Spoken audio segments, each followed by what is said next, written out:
ass. Hey, Alberto.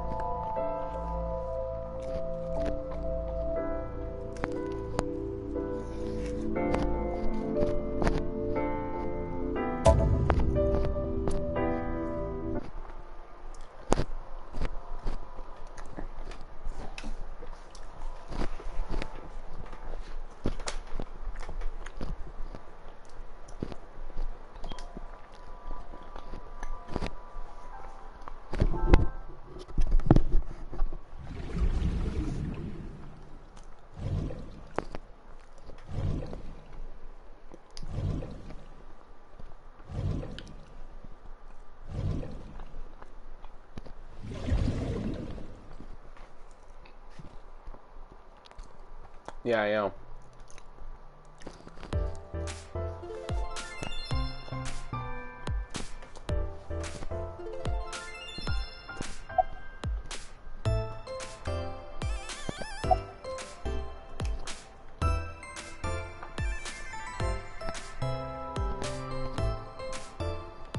Oh, that's Room Doyer.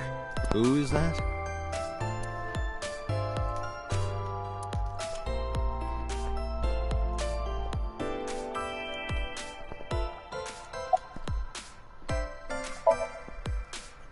You get asked out a lot, don't you? I don't know why you're sitting here behind a desk. You should be an idol. Oh, thank you. But despite my looks, I am a bit too old to be an idol. I couldn't get into it now. How old are you, if you don't mind me asking? I turned 36 this year. You're kidding.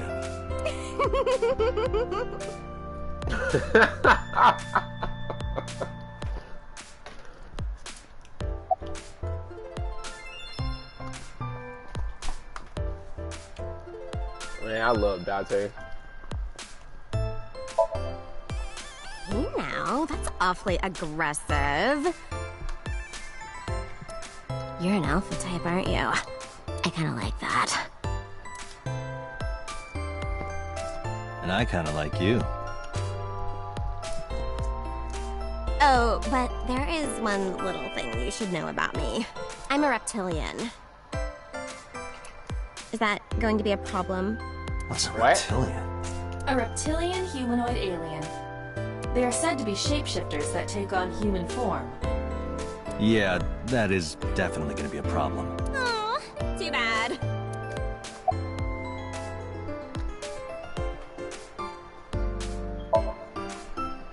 She's recording a podcast right now.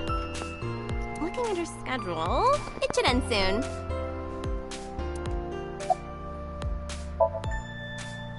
No problem. After all, it means we get to see each other again. I'm glad.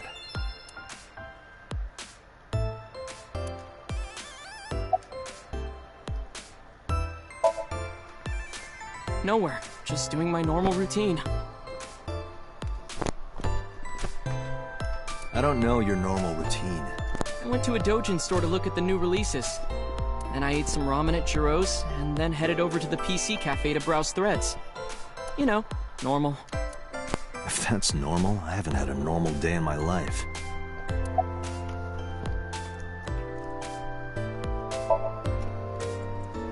I don't know anything. I've only seen Renju a couple of times. Main problem is her voice. Yeah. I didn't think it was possible to be this bad at lying. Though it is plainly obvious, I did a thermal check on Ota's body. This is his current body temperature. That's what I thought. Have you forgotten, Ota? You're my thrall.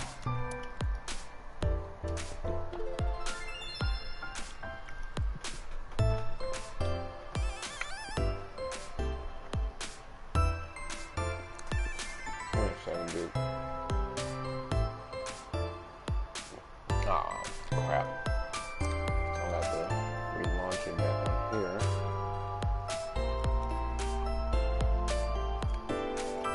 Alright. You don't want me to tell Iris your secret, do you? Huh? Wait, it's no big deal. I just... You better start talking. Okay.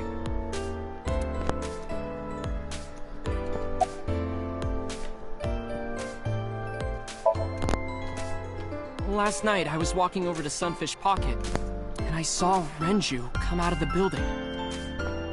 Was he alone?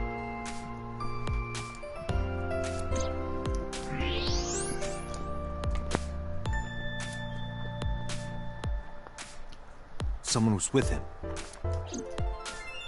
A man.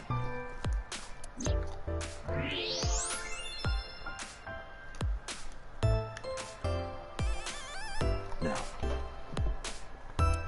A woman.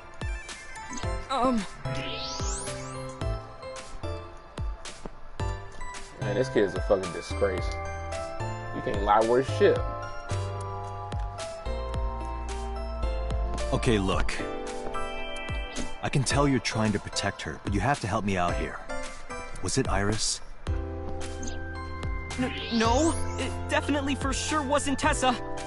Got it. So Renju was with Iris.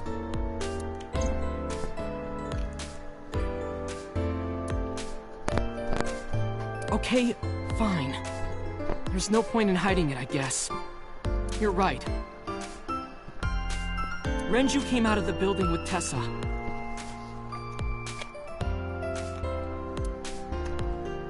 Tessa has nothing to do with this. She wouldn't murder anyone. She wouldn't hurt a fly. She's an idol. Doesn't mean anything, kid. Idols don't kill people. Oh, yes, the fuck they do. You need to stop putting her on a pedestal. Tessa is a savior to me. The Tessa I know wouldn't hurt anyone. And that's the key, the Tessa you know. Dumbass kid.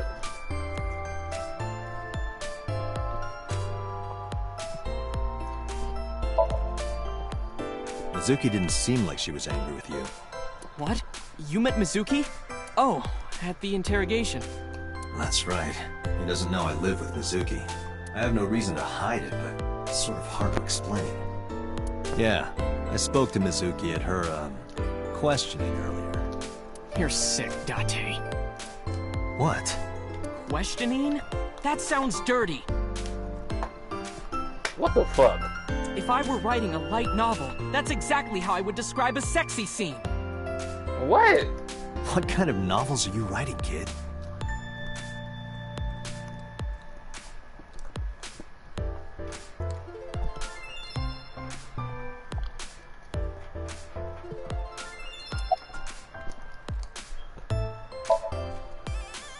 The first time I met her, I had a bad case of writer's block.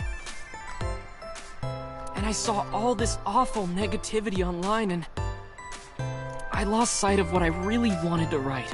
And it was the lowest point of my life. He is talking like a professional, though he hasn't published anything. No, of course he hasn't. Yeah.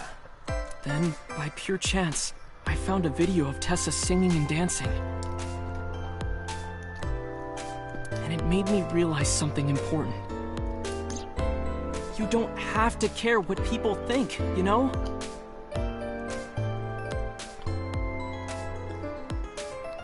Wait. So why is her dancing to the beat?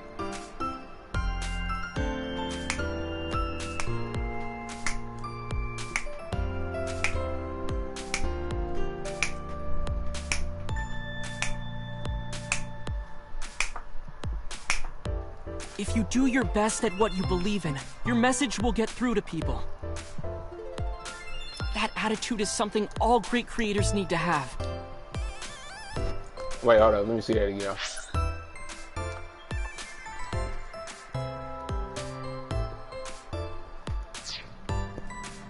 Okay, that is correct. After that, I became a huge A-Set fan and got over my writer's block.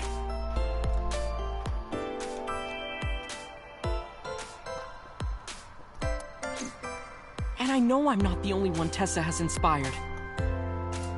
A lot of otaku like me say that Tessa is their savior. She cheers them up when they're down. Yeah, you still writing for the wrong reasons, kid. So there's no way Tessa can be involved in murder. Absolutely impossible.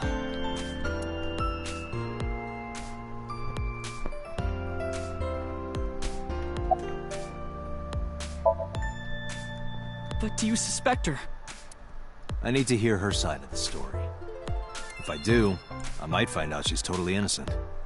If you truly believe that she didn't do it, you should tell me everything you know. But... Do it for Iris.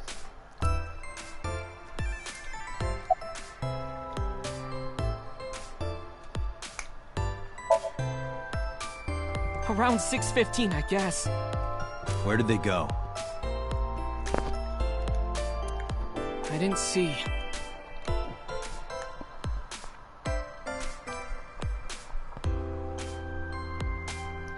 They got into Renju's car and drove off.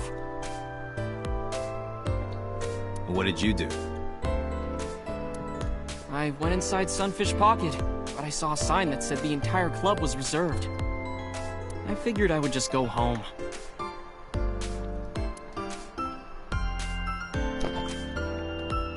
What happened?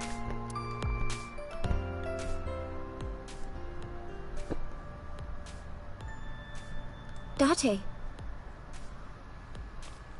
Iris, there's something I need to ask you. Come with me.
Iris, I'm going to ask you some questions.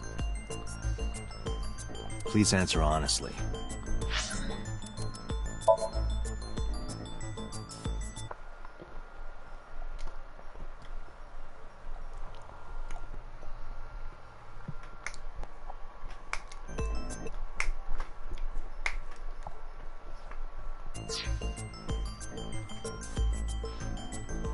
That's a good beat. Oh yeah, it is. However, you do not have to say anything that might incriminate you.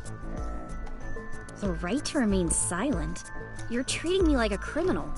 Not exactly. I'm just looking for the truth. And I would appreciate your cooperation.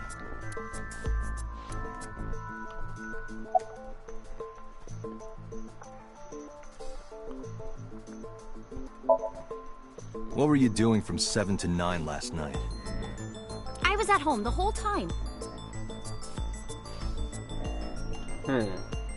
You're sure? Yes. Iba, thermograph. There is no noticeable rise in Iris's body temperature. She isn't lying. Not necessarily. We must consider the possibility that she is a natural liar. With that kind of confidence, her temperature wouldn't change. Correct. Renju's estimated time of death was 8 p.m. last night. If Iris' story is true, she couldn't have done it. There is another possibility. Even if Iris was at home, she could have killed Renju. You mean...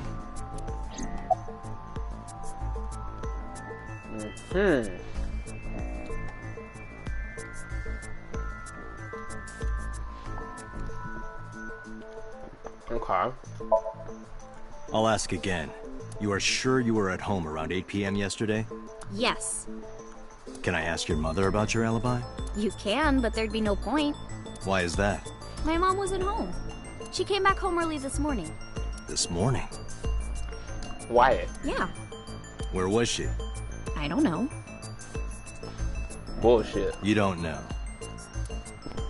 Come to think of it, Iris' mom had connections to Renju too. Nah. There's something going on with that family. Hitomi did mention that yesterday. Renju was my classmate at Eitoku High. We've known each other for 20 years now.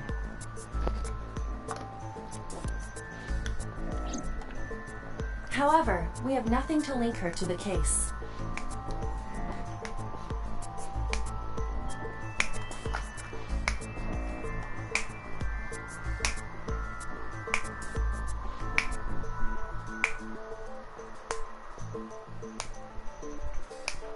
But I am curious.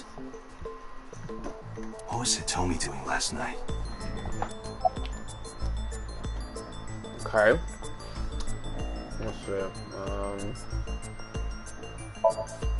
When did you find out Renju was killed? This morning, on the news.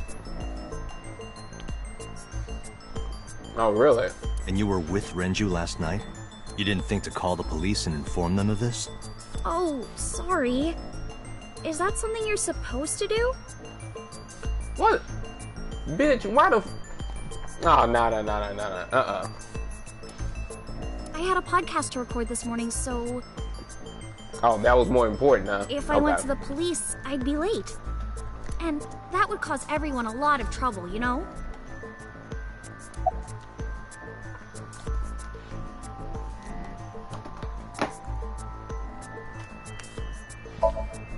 Here's what Ota told me. Yesterday around 6:15 p.m., you and Renju came out of the Sunfish Pocket building. Is that true? Yes? Mr. Okiura called me and told me he wanted me to come to Sunfish Pocket, ASAP. Around what time was that? 5 p.m., I think. I got ready, then headed over there. Okay. I guess I got there about an hour later. Date, I checked her call history. At 4:58 p.m., there is a record of a call to Iris from Renju's phone. Okay. So that part's true. What were you doing with Renju? He asked me about a job. What kind of job? He rented out Sunfish Pocket for a party and he wanted me to MC. He said that it was an important party and that a lot of big shots were gonna be there. But the girl he asked to do it originally got sick and couldn't come. But I turned him down. Why? Because I'm just an internet idol. I've never done any MCing before. Especially with important people being there. What did you do after you turned him down? I left with Mr. Okiura. At 6:15 p.m. That must have been when Ota saw me. And after that? I asked Mr. Okiura to take me home in his car. I got home at 7 p.m. I was home the rest of the night. Okay. So 45-minute drive in order to get back home.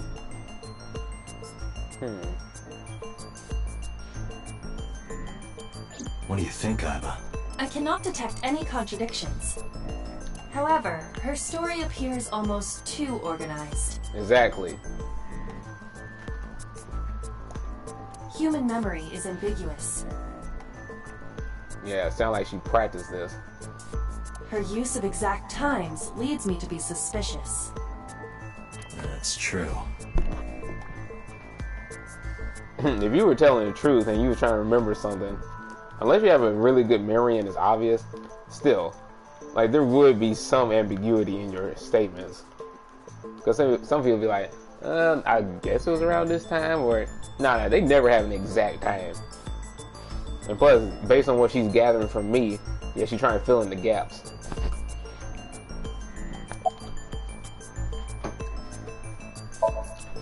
I heard you used to work at Sunfish Pocket. That's right. Sunfish Pocket. Sound like the name of a restaurant that a villager would make. How long? A little over a year. Working there that long, you're probably pretty familiar with the equipment. Yeah, I guess.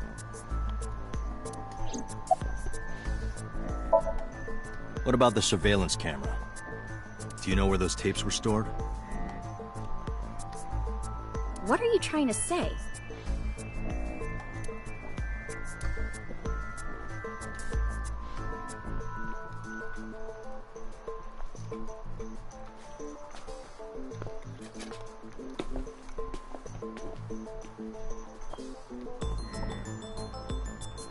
Am I a suspect? Of course you are. It's not like that. It's fine, Date. It's true that I met with Mr. Okiura yesterday, but how do I put this? It's impossible that I'm the killer. Why? I'm a teenage girl. That has nothing to do with it whatsoever. Mr. Okiura is a fully grown man. Oh, she's got a point. A girl like her could have stabbed, poisoned, or shot him dead, but strangling? Now, you can be an accomplice. No, it's still possible. You see.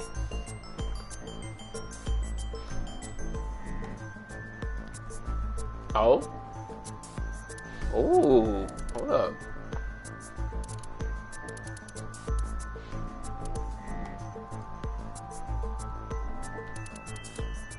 Iris could have choked Renju to death. If you are searching for proof of this, you will not find it here. Wait, hold up. So,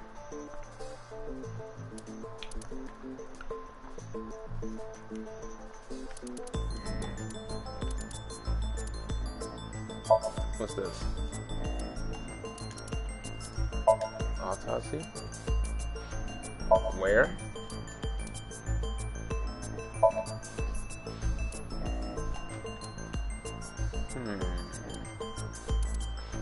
Oil drum?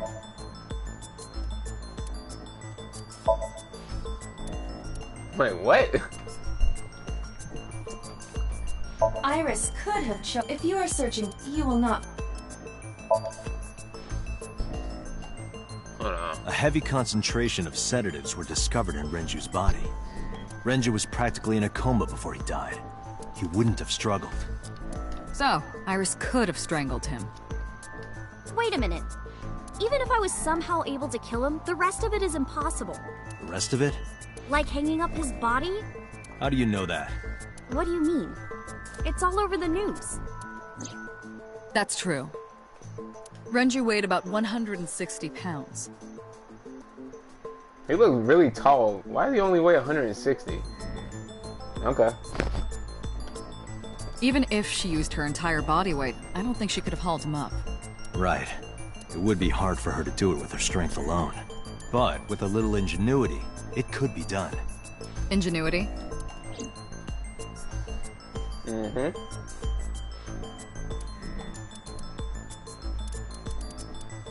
I don't think so. This is irrelevant to the.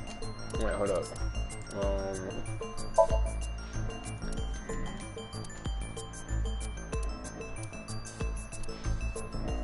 So where?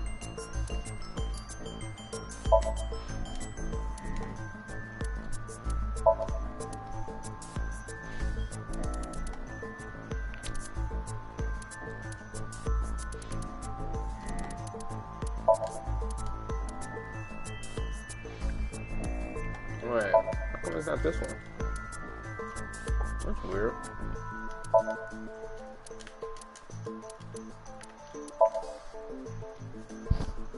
It went like this. First, Renju was laid out on the counter. Next, the wire was thrown over the beam and connected to the hook in his jaw. Then all you need to do is put the 3 beer kegs on the counter. You think a teenage girl could have done that? Sure, it was hard. The kegs weighed 55 pounds each. But that's not impossible, even for a teenage girl. I guess it isn't impossible. After that, you get on top of the counter, hook the other end of the wires to the kegs, and then, what do you think happens if you kick the kegs off the counter? The 3 kegs weighed 165 pounds altogether. Renju weighs 5 pounds less. I guess that would make it possible. But there is one more thing. What? Considering the state of the crime scene, it's clear Renju was killed elsewhere and brought to where we found him. If Iris is the culprit, how did she move the body? Hey! I know. You're going to say you couldn't have moved a 160-pound body. Unfortunately for her, she could have. How?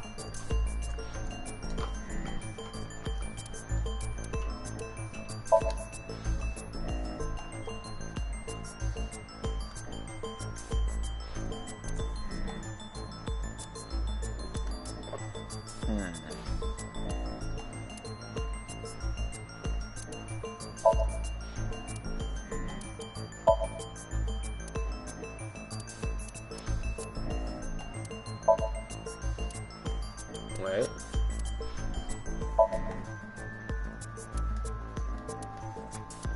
Transportation method?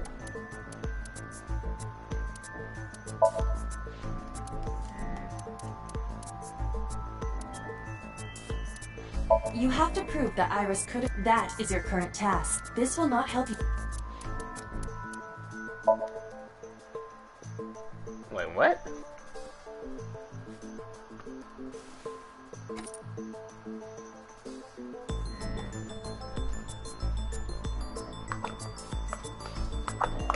Well, the good thing is not like Danganronpa You know where what this is? you know they'll take off like your health or whatever, and plus it's time too.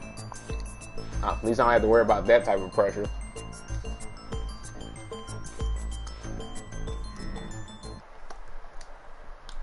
Alright, hold up.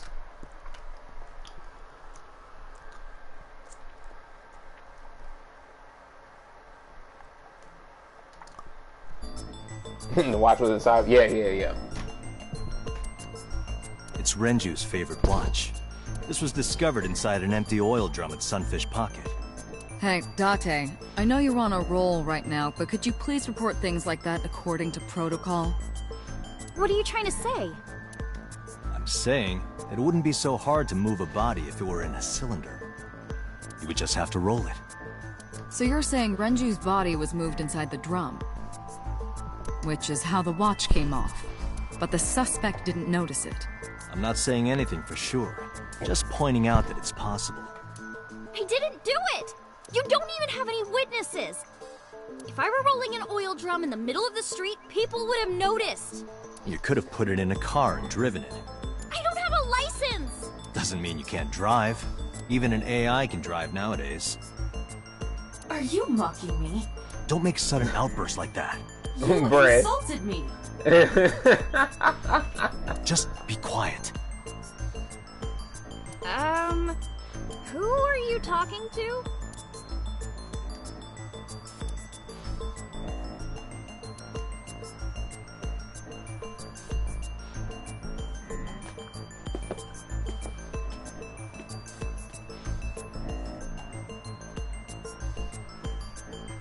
Anyway, Iris, you weigh about 105 pounds, right?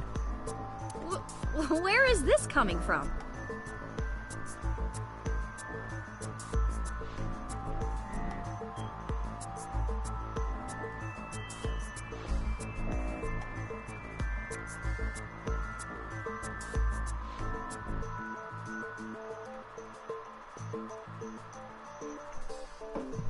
If only you weighed more. Or less. That is none of your business.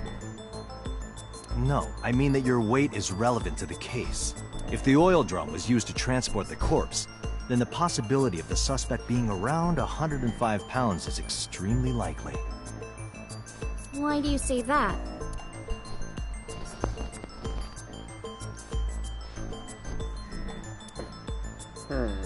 Oh wait, elevator record is one of them.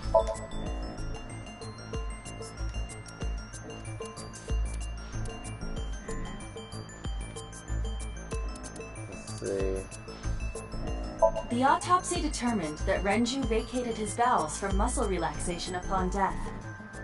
However, no trace of this was found on the corpse or at the scene. This means that it is highly likely Renju was killed elsewhere and moved to where he was found.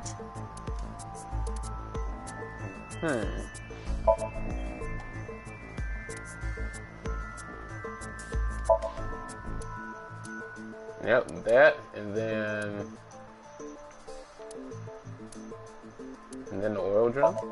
The oil drum is the type that has a lid you can open. Empty, it weighs approximately 44 pounds. These three together? Yep. Iris, on which floor is Sunfish Pocket located? Because, Alberto, I'm pretty sure I remember them saying how much was, how much the weight was whenever the person had came up to that particular floor. And it was some high number. So whatever everything weighs, then yeah, that's the right answer. On the second floor? That's right. So, I checked the elevator records. Before the corpse was discovered, the elevator only stopped at the second floor once, at 8:55 p.m. And we discovered that the total cargo weight on the elevator was about 310 310 pounds, yep. Renju weighed 160. The oil drum weighs 44. Together, that's about 205. Subtracting that from 310... This doesn't look good. Why are you... Yep. Now, this obviously doesn't prove you're the murderer.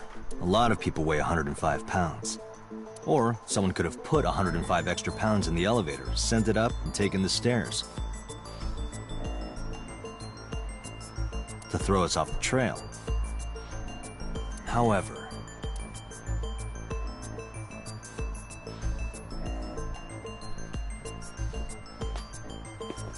Date, stop. Iris is acting strange. Don't turn around. Why not? Just stay put. Keep your eyes on the wall.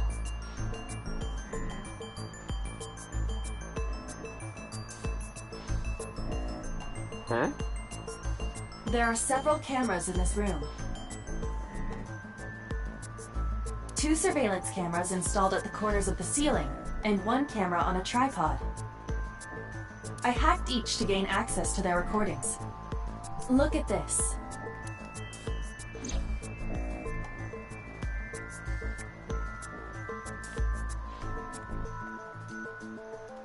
She's fidgeting around.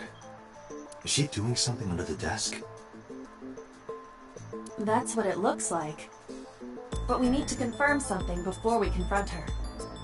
Okay. We need to know that she's in fact doing something under the desk. Without turning around? Yes. How would I do that? Man, this is great. The mirror? Hold on, let me look at this stuff.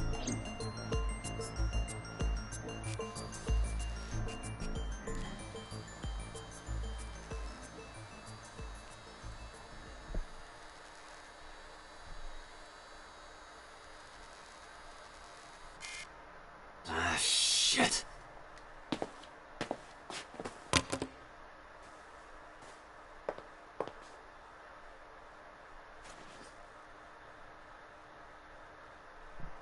Oh? Iris, what are you thinking? What is that thing? Hey, answer me, Iris. She's definitely hiding something, Date. Sync with her.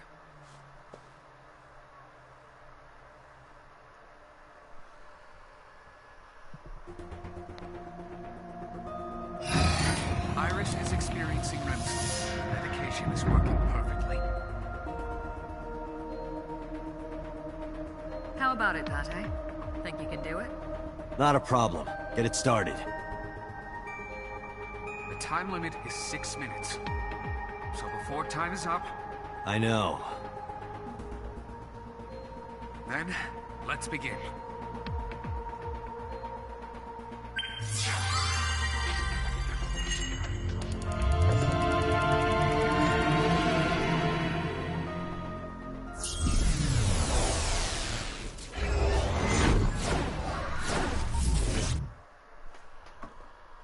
Okay, here we go.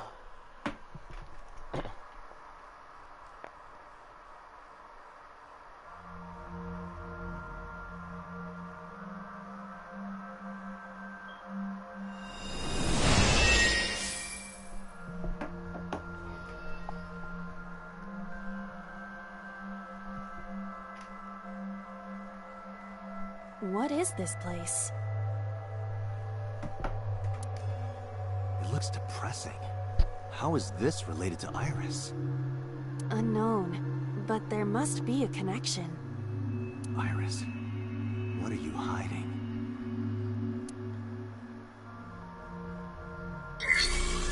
Somnium scan! Activate!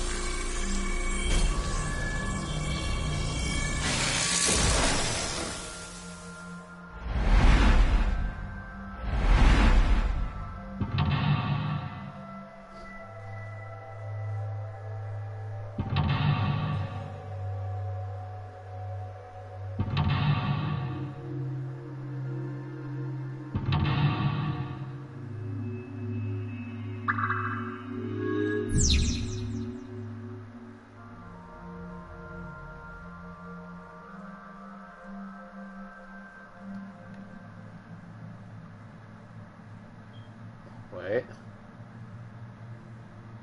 To watch the murder or look at the blood?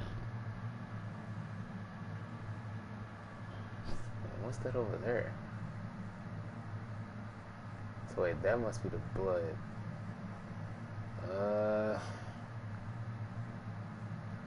Alright, let me look at the blood.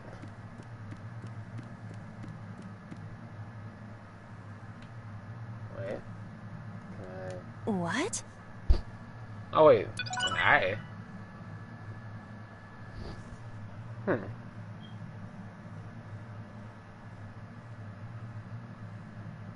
see.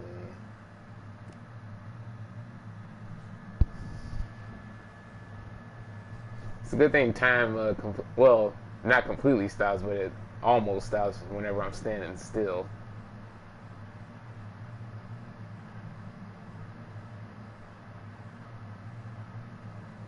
Okay. A CRT TV.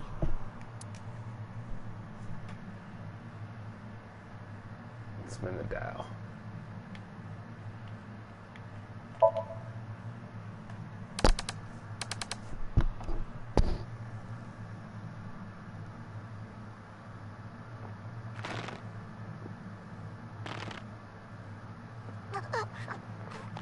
Stop!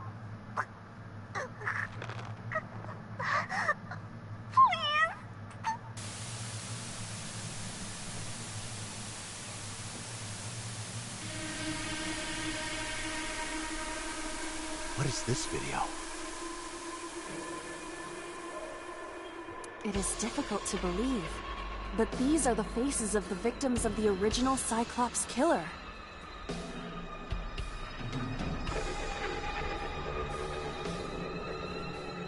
What? What is going on here? Iris, what are you hiding? Bro. We should continue. There are more objects to inspect now.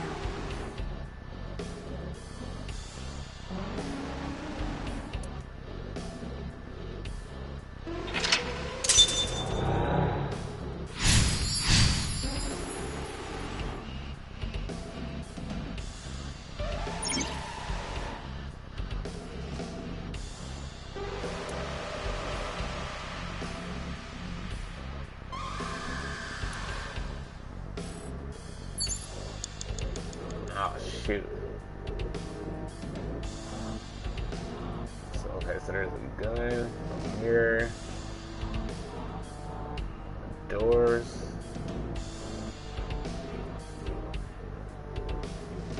A torso.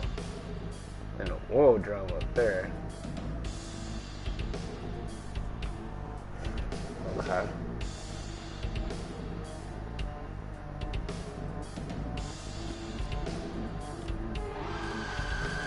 A full body mirror.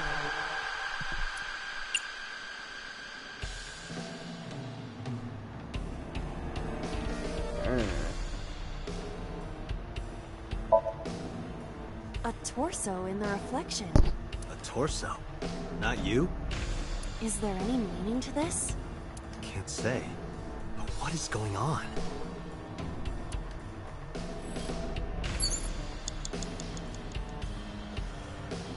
Shit.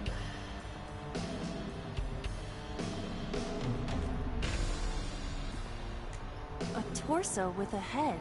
If it has a head, is it still called a torso? What would you call it?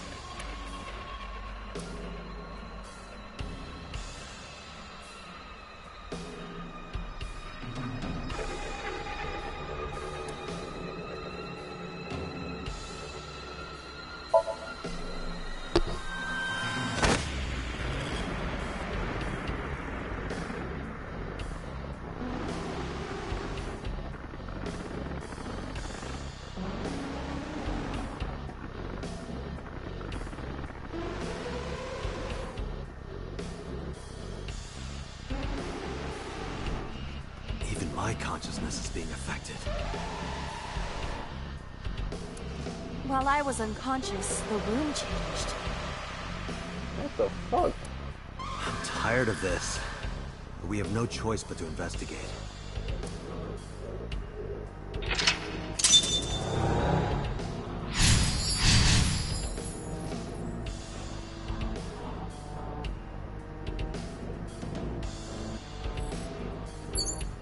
Okay, so what the hell is the deal 4 with the minutes. gun?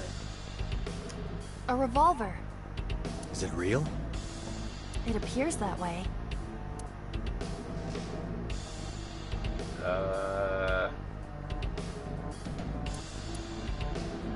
Yeah. Make it so it's free. Weekly Shonen? Wait, Weekly Shonen? Don't say it. Bro! She about to say Weekly Shonen Jump. Oh, I fucking love this game.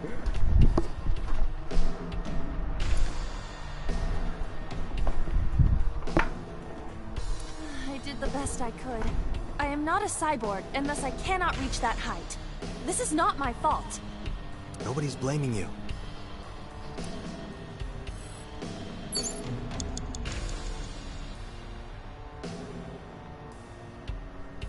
Wait, so...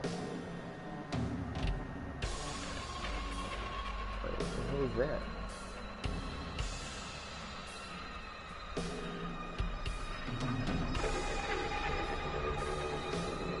So, medicine bottle, an operating table, oil drum, but... Okay, so nothing to interact with there, but...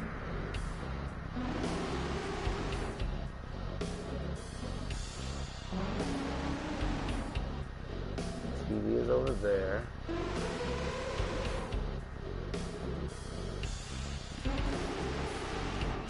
A drug bottle that holds some kind of liquid. I'm not chugging that shit. It has to be the sedatives. I want to investigate it. There is no label. I cannot determine what is inside. It's probably dangerous. I agree. We should not touch it if we do not know what it is. Even in Somnium, some things should not be done. 3 minutes, Dante. No.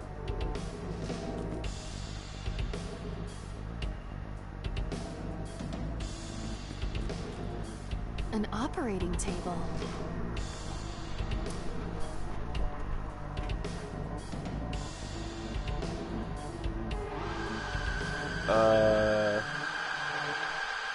Oh, hell no.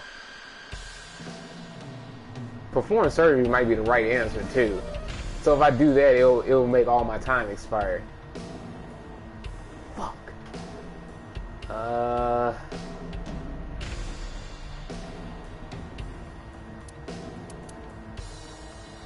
Wait. No, wait, but then that'll be times 2. Nope, that'll still do it. That'll be 132 seconds? Bro!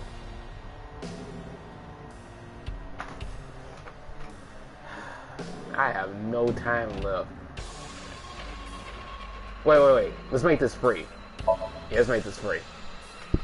The fabric on the surface is frayed. It appears to be in use despite its age. They did surgery here? Surgery or worse.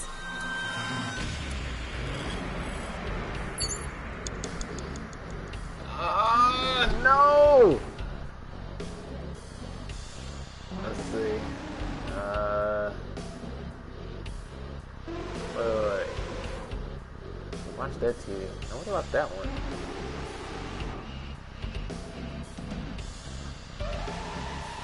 Wait, what the hell is with these doors? A double door.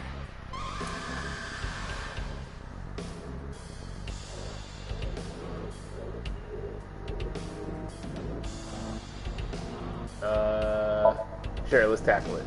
Hiya! Hiya! Stop that! You're not helping. Ah, shit, that's fine. It was worth it, though.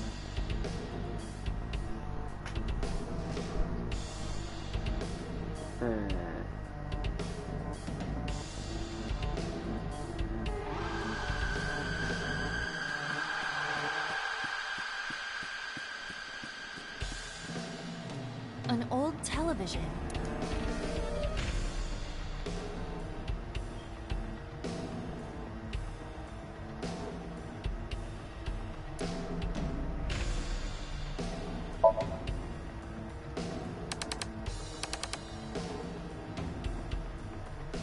That did nothing? Oh, never mind.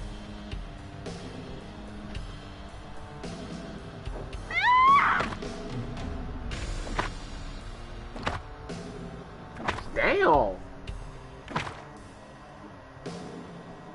That video showed the face of a victim of the original Cyclops killer.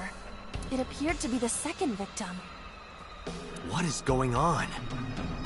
Iris has something to do with the first Cyclops case? Unknown.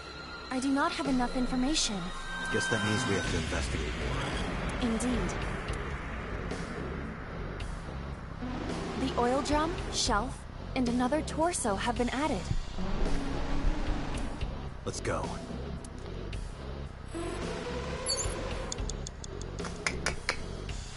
Shit.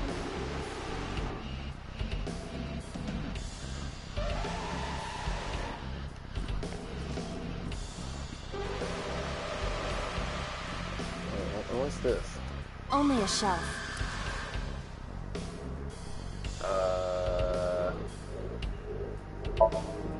No! That shelf Fuck. sticking out. It seems odd.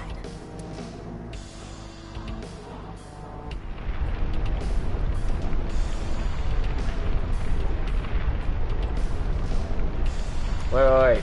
Something's about to fall. I will move.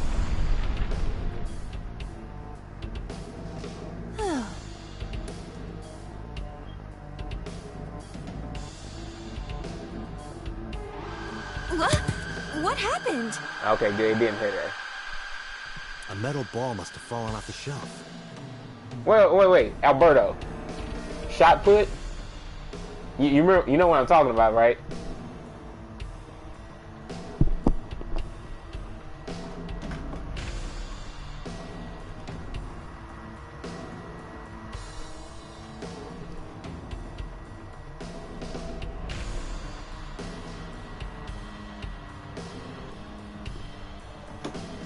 Bro. Why would anyone put that there? Yeah, who would put a freaking metal ball on a shelf?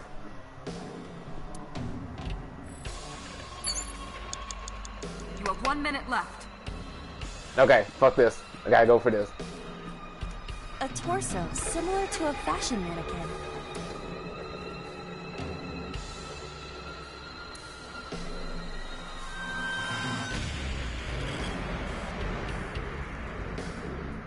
Wait.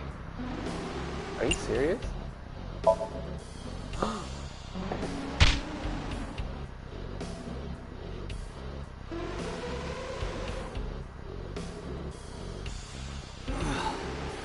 I didn't get hit, did I? There is no effect on your body, Date. Hit my soul hard enough.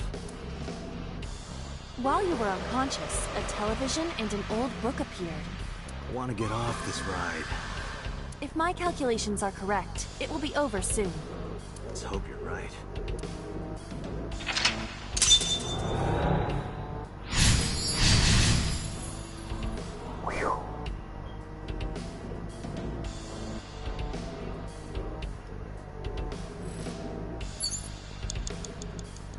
No! I have no time left. Okay, so I need one out reference book. So I need that gun. But can I can't move this, can I? A revolver. Bro!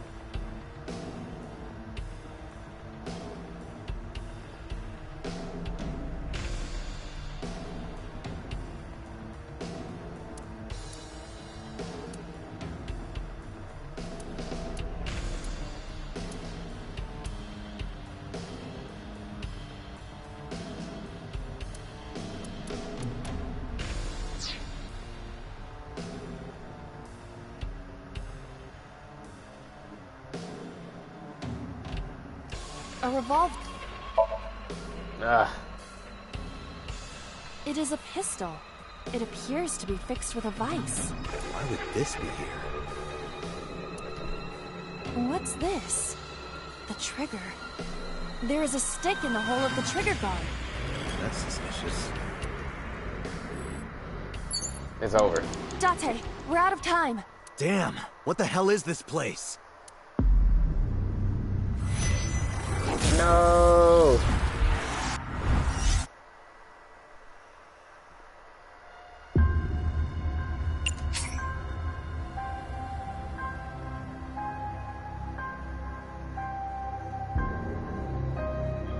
Only 18 seconds left. That's crazy.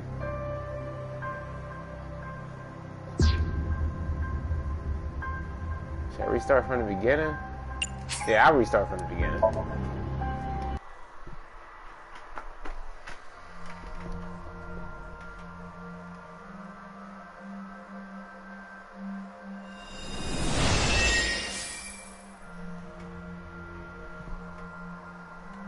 Hold on, I'll be back. Gotta throw some stuff away. What is this place?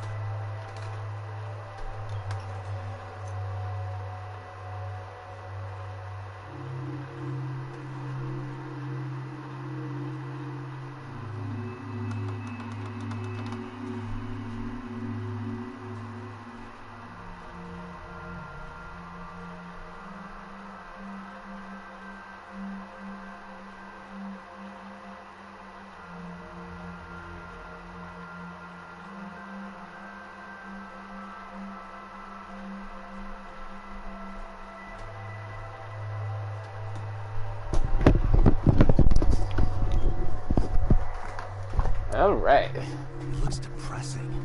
How is this related to Iris?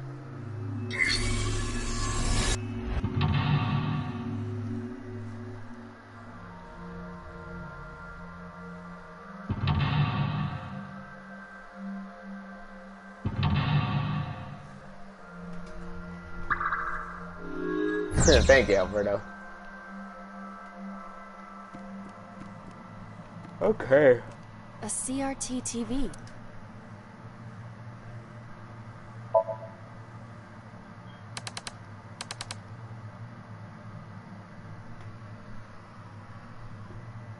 Okay.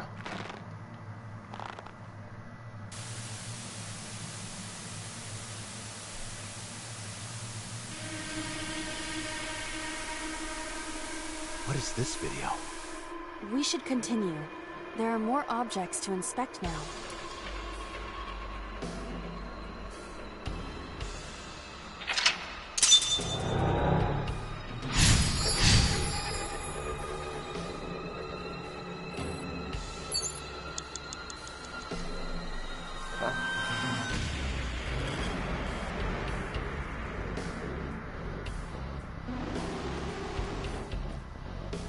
A torso? If it has a head, is it still called a torso? What would you call?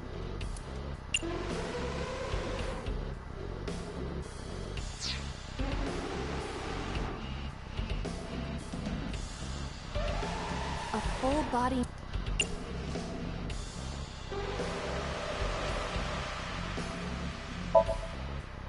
Can you talk? Can you talk? What? Don't copy me. What? Don't copy me. Pervert. Date is a pervert. Pervert. Date is a pervert. Why do we have to get called a pervert? And twice?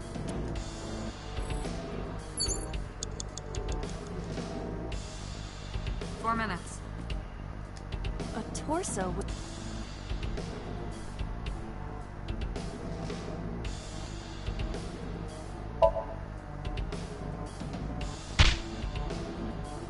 Nothing special. You don't have the muscle mass. You need to do some training. What would be the point of that? I do not have muscles. That's what I just said. I cannot wait for the day I have enough muscle to punch you in the face. It will be splendid.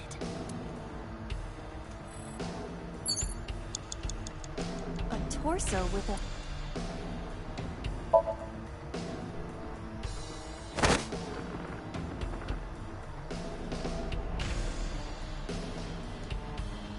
I'm tired of this. Okay.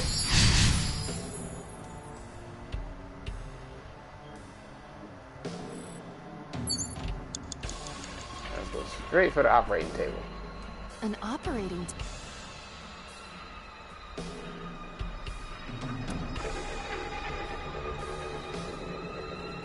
Yeah, subtract 50 seconds. Wait, what?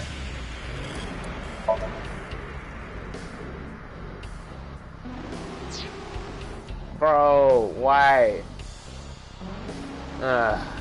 Fine.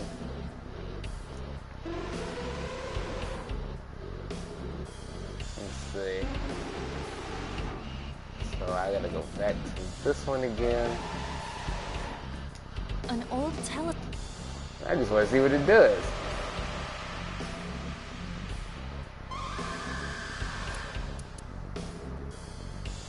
Huh?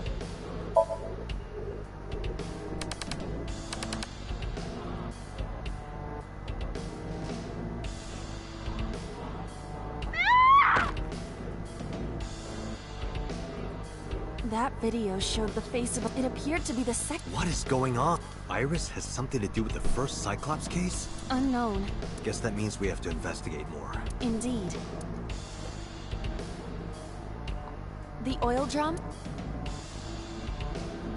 Let's go. You have less than 2 minutes, Date. Hurry. A torso's.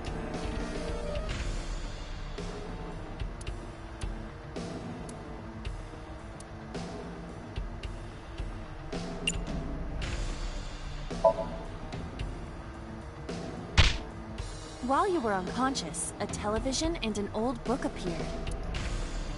Want to get off this ride? If my calculations... Let's hope you're right.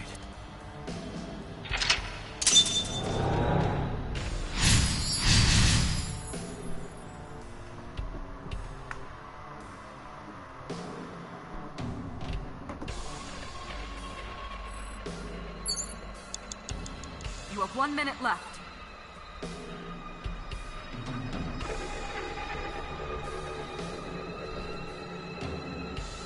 So maybe when I watch the TV again, it'll make another torso. An old-fashioned... Okay.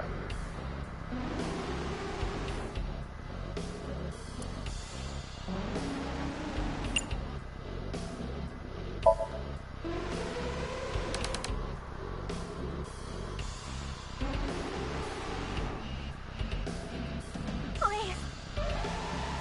Help me. Help me.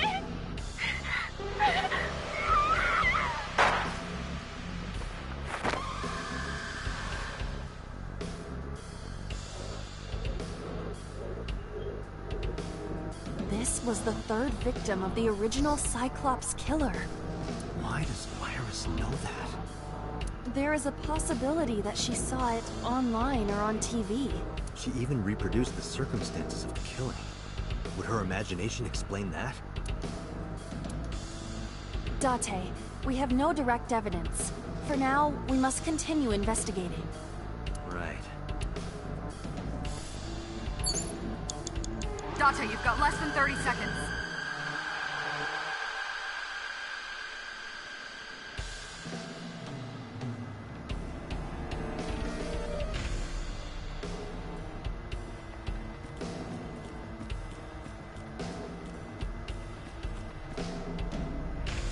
just along.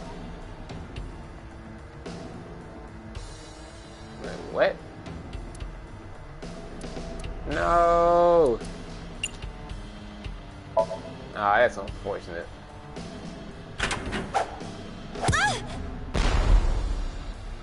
Iba? Damn. It's all right. More importantly,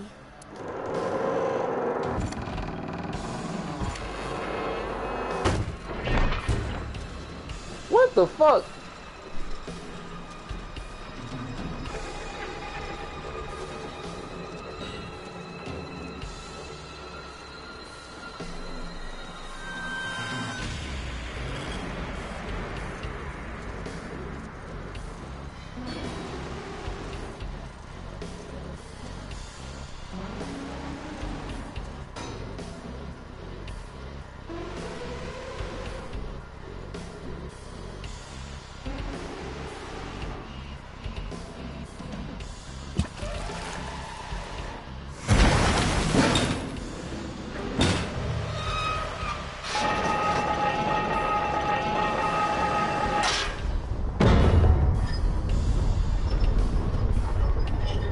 You gotta be fucking kidding me.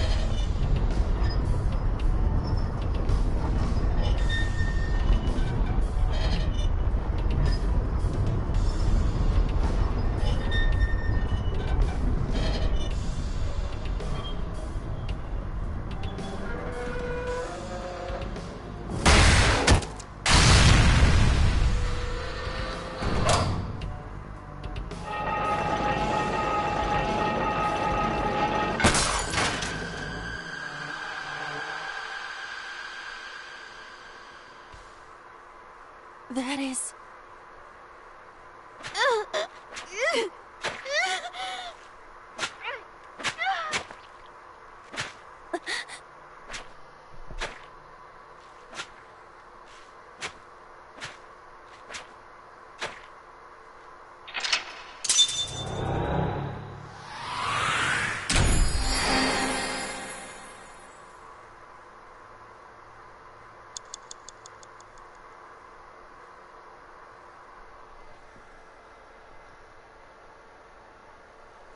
Disassociated persona?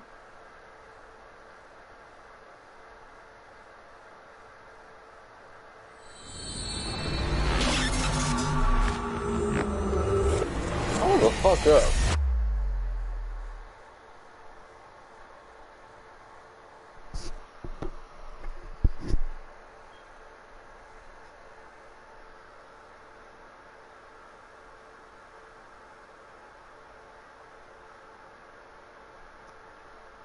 What happened in that somnium? We saw it too. The 4 murdered women are without a doubt the victims of the original Cyclops serial killings. You're so confused. Shit, I am too. That means... The murders that occurred 6 years ago are these memory fragments that coalesced in this somnium.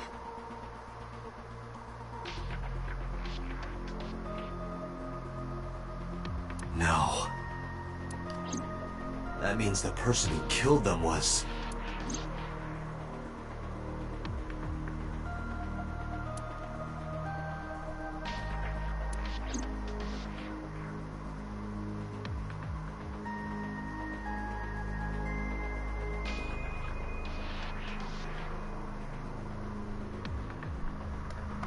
Oh no, hold up, bro. So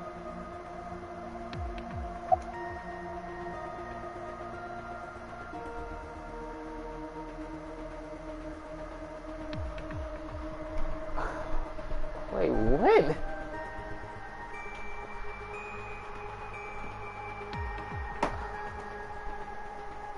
Who?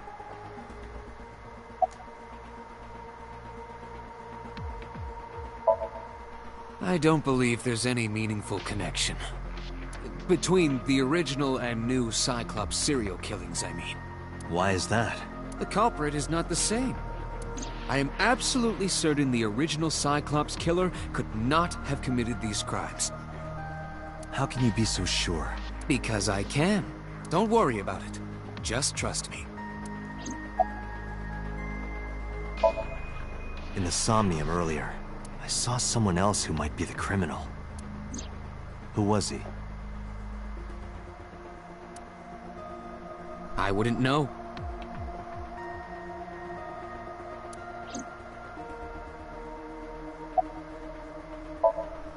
Remember what the boss said this morning. The original Cyclops killer has yet to be brought to justice. After the investigation got going, it was taken over by the government and classified. That was the last we heard anything about it. Of course, they paid lip service to the idea that the investigation was ongoing, but in reality, it was dropped completely.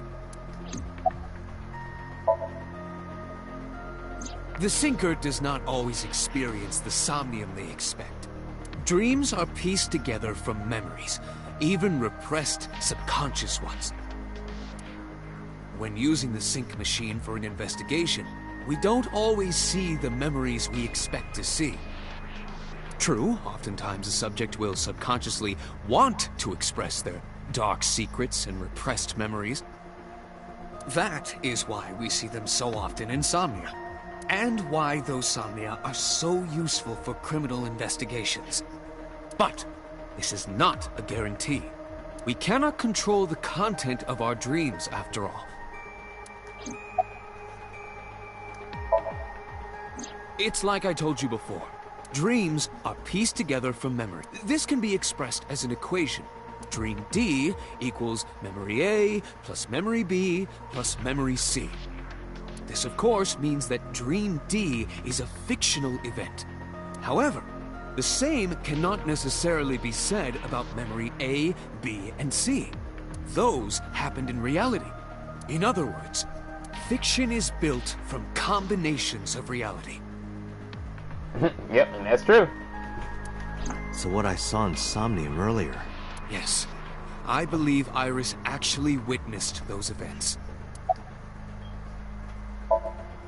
Pewter, you said that memories happen in reality, right? But what about false memories? How do we know if the memory really happened? Even false memories are built from the pieces of real ones. If you disassemble those pieces, you will find real events. What about things you see in movies or television? The events might be fictional, but the experience is not. Our imaginations are limited to what we have seen. We cannot invent something whole cloth.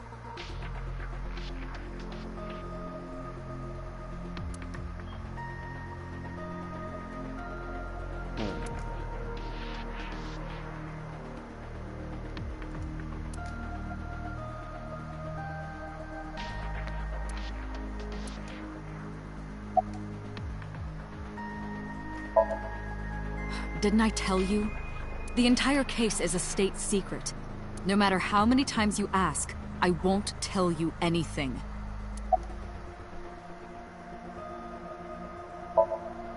Help me understand this. What I saw during the sync earlier, that was the scene of the original Cyclops serial killings, right? Yeah. So the person doing the killing was the original Cyclops killer. Right. Did you see him? He was... I saw your face. The original Cyclops killer was... It can't be. That's impossible. Date, you cannot say that for certain. You have no memories past 6 years ago.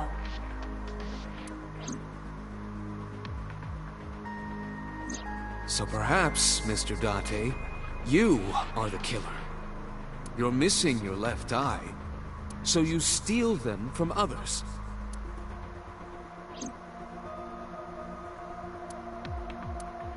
I'm kidding.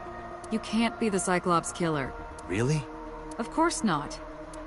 Do you think I would hire a serial killer? You interrogated Iris before the sync. What you saw in the Somnium was just a manifestation of the fear you put in her. I'm not so sure. The Cyclops killer appeared 6 years ago. I lost my memory 6 years ago. There has to be some kind of connection.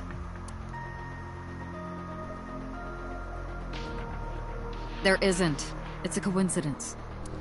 Really? Really.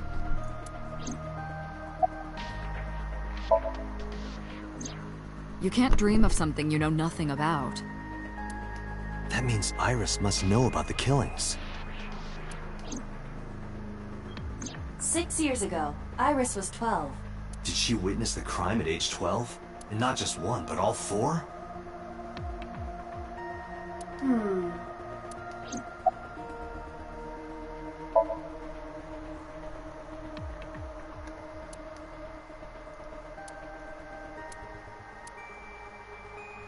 Dante, it looks like Iris is about to wake up. Got it.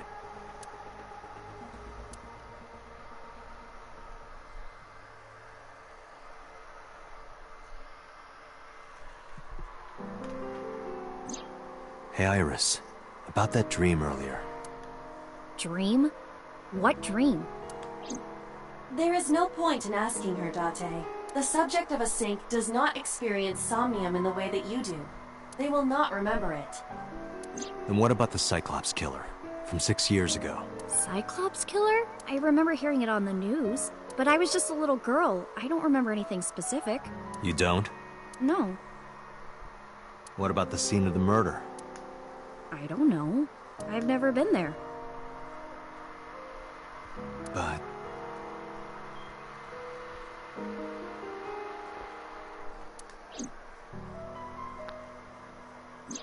Dreams are pieced together from memories, even repressed subconscious ones. You can't dream of something you know nothing about.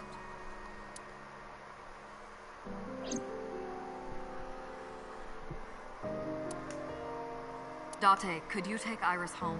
Huh? We do not have enough evidence to hold her. Even in Somnium, we couldn't find anything. The law demands that we release her. You cannot decline, Date.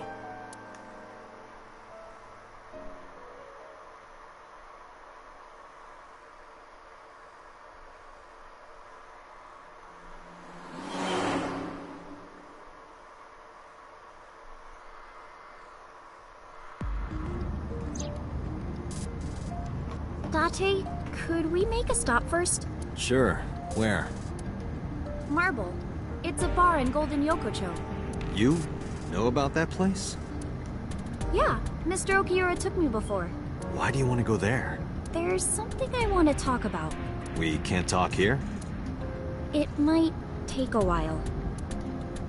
What do you think? There's no reason to refuse. Besides, there's a lot I want to ask her, too. All right, sure.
Tessa! Oh, Ota!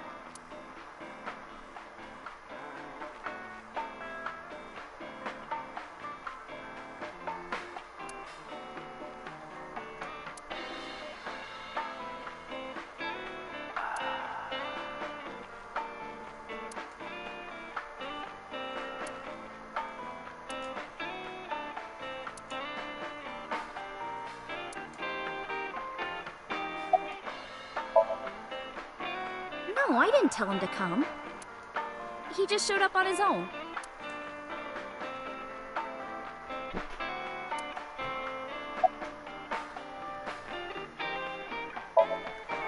Oh, she left a little while ago. She said something about going to help an acquaintance. She told me to watch the place until she got back. How well do you know Mama? Not at all. It's my first time here.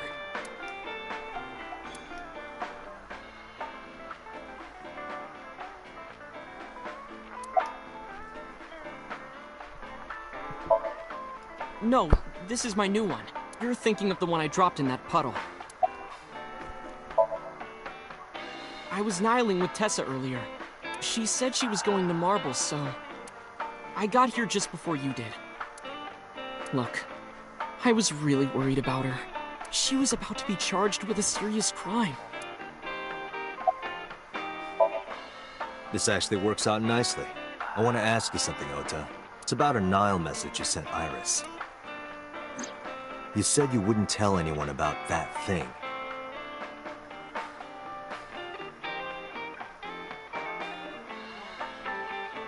That you'd stay quiet no matter what. What were you talking about? Well, I'll tell her about the two-witter thing. I swear I'll do it. geez, fine. Just don't tell anyone else, okay? But before I tell you, who's that? What? At the door. Someone's standing outside.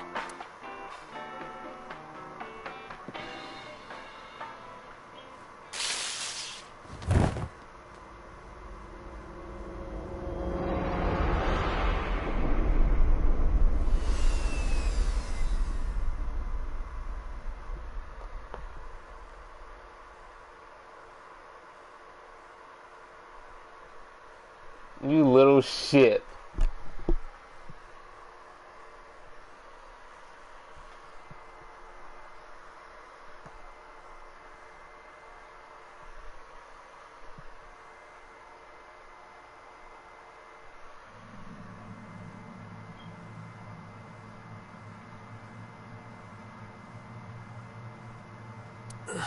Where am I?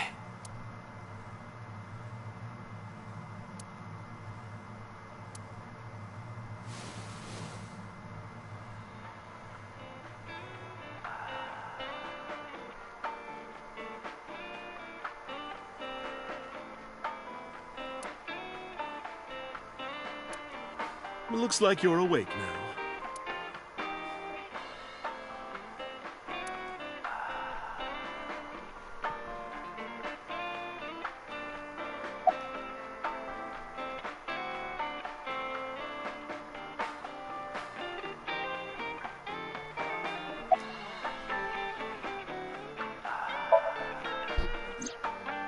Ota, the boy I asked to watch the bar?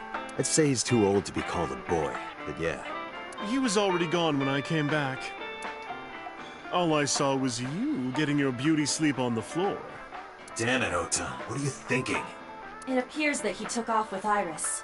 What were you doing during all this? My power was shut down due to the stun gun. I have rebooted in safe mode and am now operational.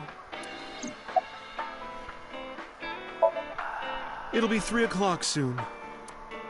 In the morning, of course. I tried. You wouldn't budge. I thought you were passed out drunk, so I left you like that. But I didn't have a glass in front of me, right? So you weren't drunk? Didn't have a single drop.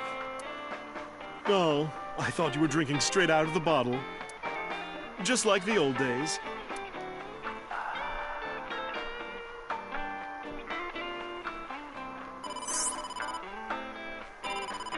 Date, the boss is calling. Oh, how am I gonna report this one? Date, listen. Stay calm, but this is an emergency. Just now, the killer... Well, just watch the video. I sent the address to Iba.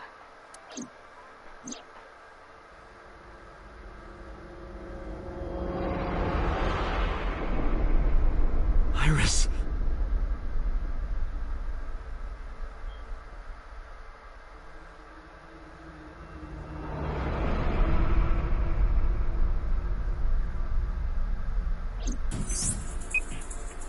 No, that's... Oh, fuck.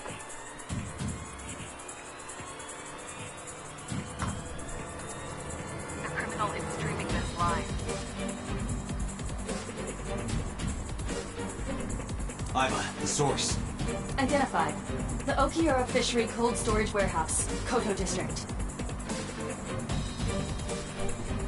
Okiura? Date, focus. We need to get to the site, now.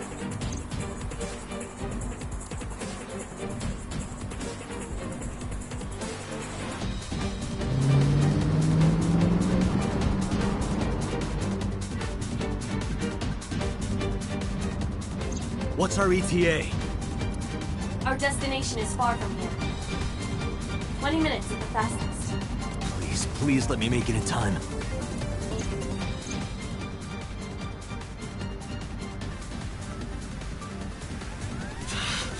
That sick bastard!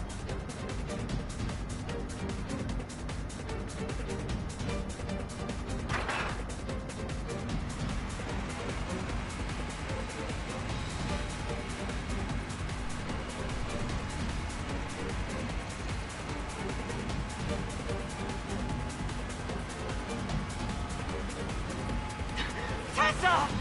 Hold on! I'll save you! Ota!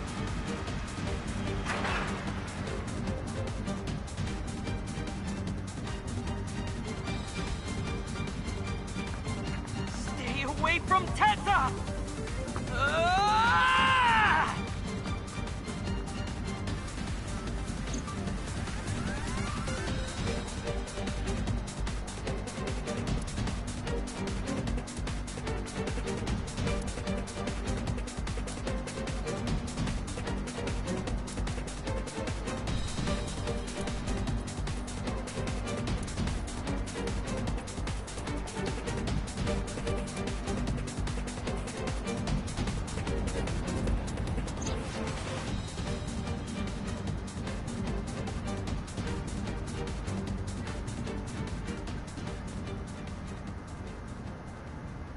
No, it can't be.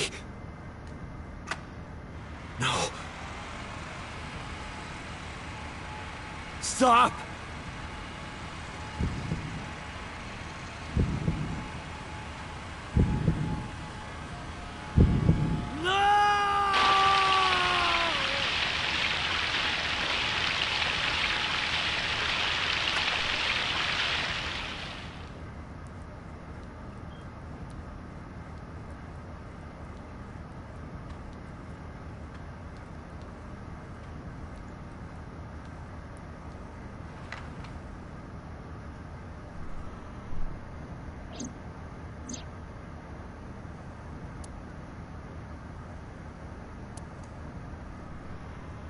No!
Wait, what?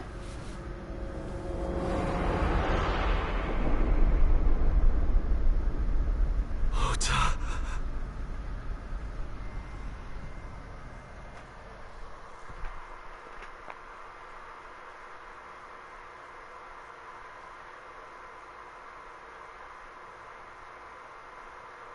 What the fuck is going on?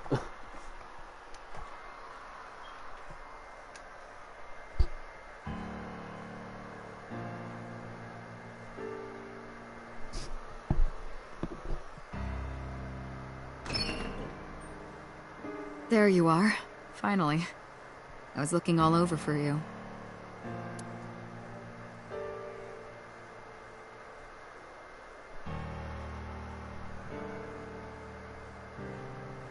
It's rare to see you down like this. But it's understandable.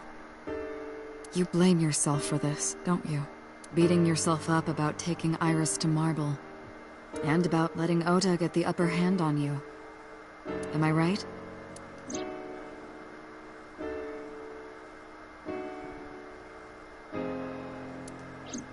Shall I tell you what Investigation HQ thinks? Ota Matsushita is a criminal stalker who committed murder-suicide.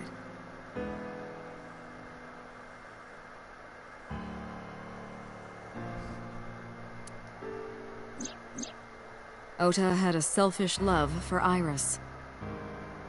He was under the delusion that Iris loved him too. But Iris refused Ota. So Ota decided that he and Iris should be together in the afterlife, killed her, then killed himself.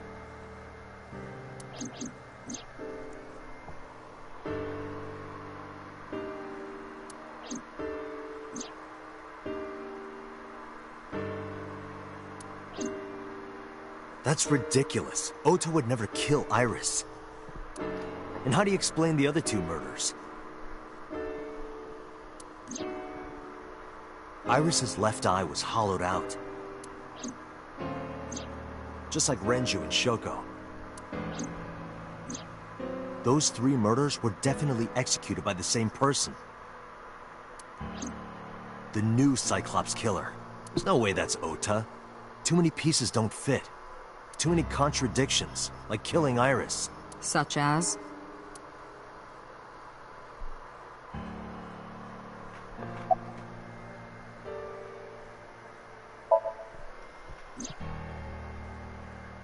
Stay away from Tessa! Ota showed himself on the stream. If he was gonna kill Iris and then himself, why would he do that? The only reason you would show yourself like that is to prove that you weren't the culprit. Ota and the polar bear on the screen at the same time would prove that they're not the same person.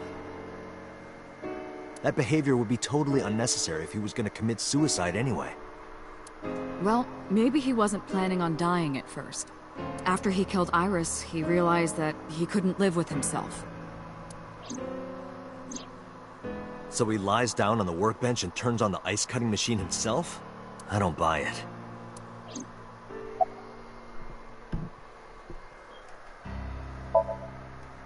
Maybe he was thinking like this. The reason Iris and I can't be together is because her agency prohibits it. Making the president, Renju, the ultimate bad guy in his mind. Mizuki is Ota's close friend. Do you really think Ota would kill his friend's father?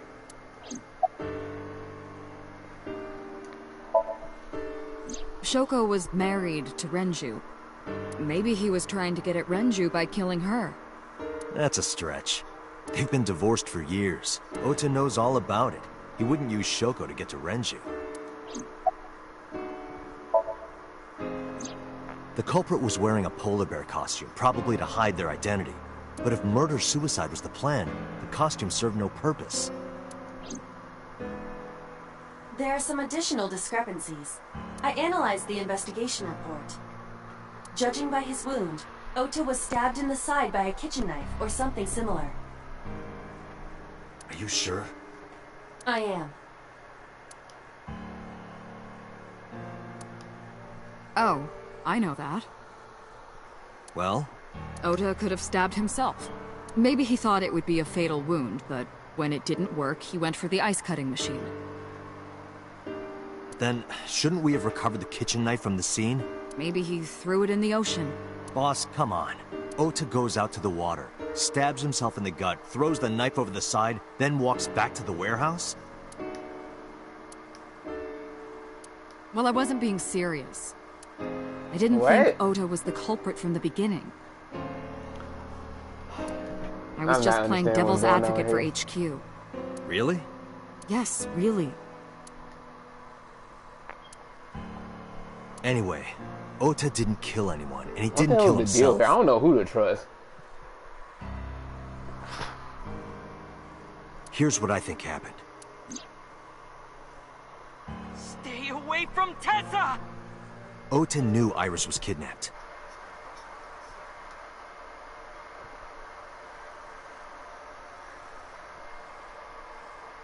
This game makes no sense anymore.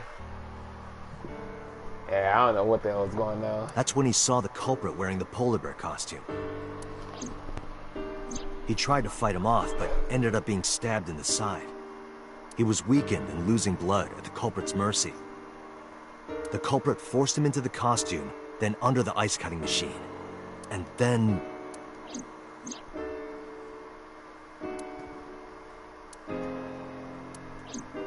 Then, who is the culprit? I wish I knew. We're up to 4 victims. But Ota was a special circumstance. He wasn't specifically targeted by the culprit. Right. And he was the only one to not have his eye pulled out. So let's focus on the 3 other victims. Shoko, Renju, and Iris. What connects these 3? Connections. If you find a connection between the victims, you find a connection to the culprit. That's the theory of investigation, right? You think the new Cyclops killer is related to them somehow? Maybe, maybe not. That is a good starting point.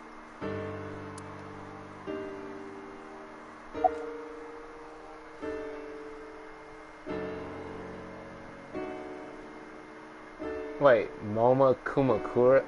Oh yeah. The guy that has a name that sounds very familiar to Monokuma. What do you think, Alberto? Should I say him first?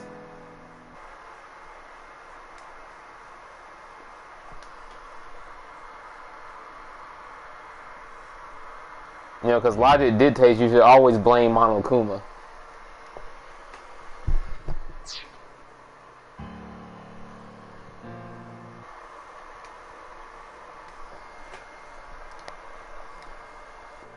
Okay, so blame Monokuma? Alright. Renju and Shoko were connected to the Kumakuras. But there's no connection to Iris.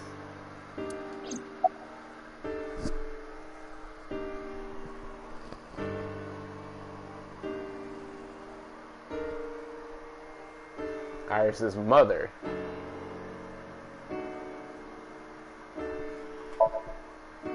Mayumi had motive for killing Iris and Renju. Mayumi hated Iris, and she didn't think well of Lemniscate either. And since Renju is the president... Anyway, the weak point is Renju's ex-wife, Shoko. Mayumi would kill her. And above all else, she would never harm her only son, let alone kill him. Interesting. I know it's not Mizuki has the Mizuki. strongest connections with all 3 victims. Shoko and Renju were her parents, and she was close friends with Iris. She was good friends with Ota too. But that's why I could never believe Mizuki would kill all 4 of them. Thinking of her as a suspect is ridiculous. Renju, Shoko, and So. There is a connection between Renju and Shoko through the Kumakuras, but again, I can't see any clear link to Iris. Damn, he even has me.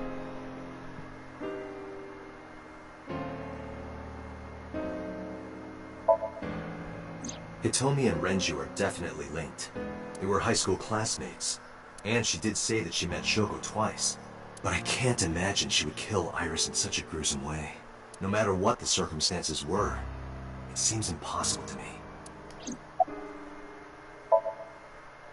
I know Renju and Shoko, and I'm connected to Iris, but I have an alibi. Aside from Shoko, there's no way I could have killed any of them. No, now that I think about it, Shoko too. I don't remember killing her. My memories from 6 years ago are missing, but I still have my memory of recent events. And if I start doubting myself now... Date, I can say without a doubt that there is zero possibility you are the new Cyclops killer. I have been working with you for years. I know better than anyone that you are innocent. Okay. I thought it over, boss.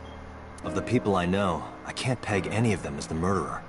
And no leads to pursue? No. Then there's only one thing you can do. Continue your investigation. Do whatever it takes to get the culprit. To get justice for the victims. You're right. Got it, boss.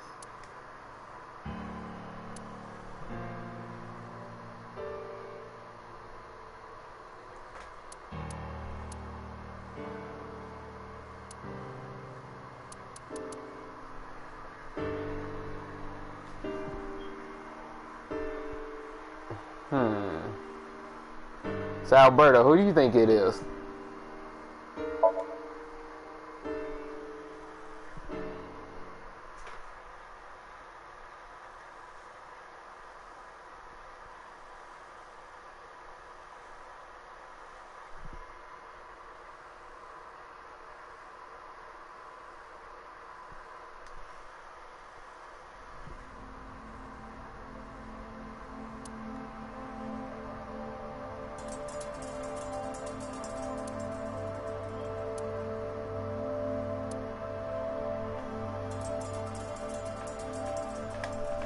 I have absolutely no clue, but knowing these types of games, expect the unexpected.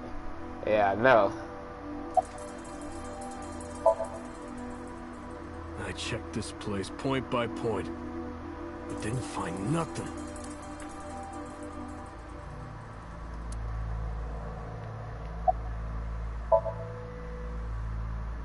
No, nothing so far.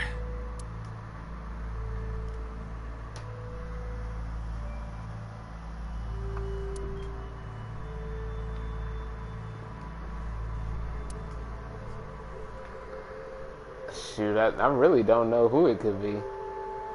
I'll make a guess and say it's probably the bartender. You know, Mama? Yeah. I'll guess the bartender for now. There are Other only than a that, few items shit, on the I don't know. shelf. Is this warehouse not in use?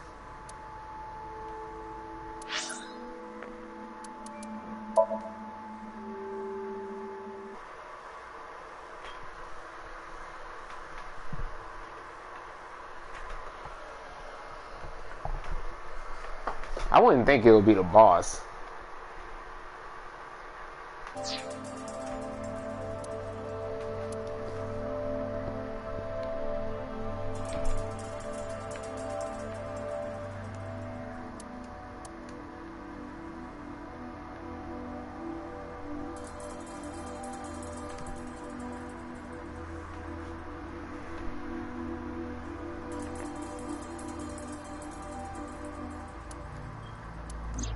Iris's estimated time of death and cause of death have been confirmed. The video was not a recording.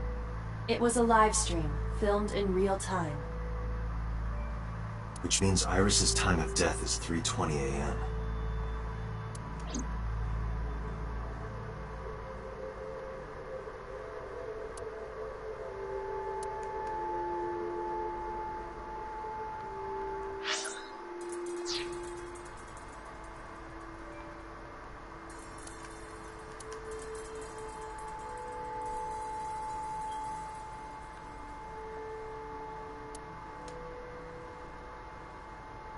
This forklift is old.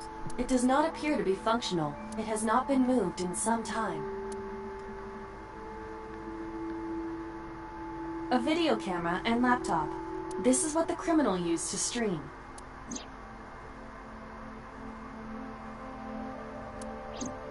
All of these items have been bought from pawn shops and thrift stores. It would be difficult to determine a suspect from them. Man, whoever the culprit is, they're thorough.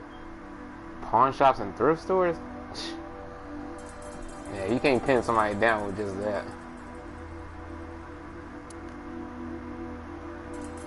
I have logged into the Wi-Fi in this warehouse. Okiura Fishery Co., Ltd. is listed as the owner. However, I found the password written directly on the router. Anyone who saw it could have used it.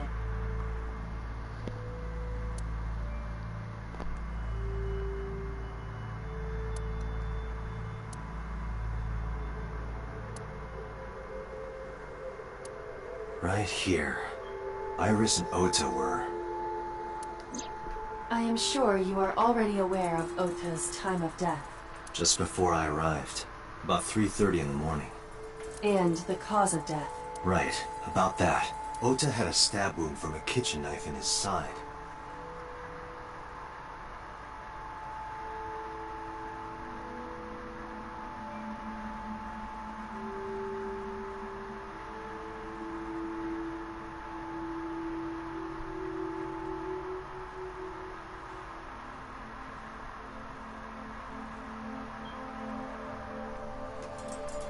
Correct. What was the exact cause of death? Was it the knife wound, or...? I cannot determine that. I can conclude that the knife wound was at least close to being fatal. Even if Ota was still alive on the workbench, he was certainly on the verge of death. If he weren't already extremely weak, we would expect to see more signs of struggle.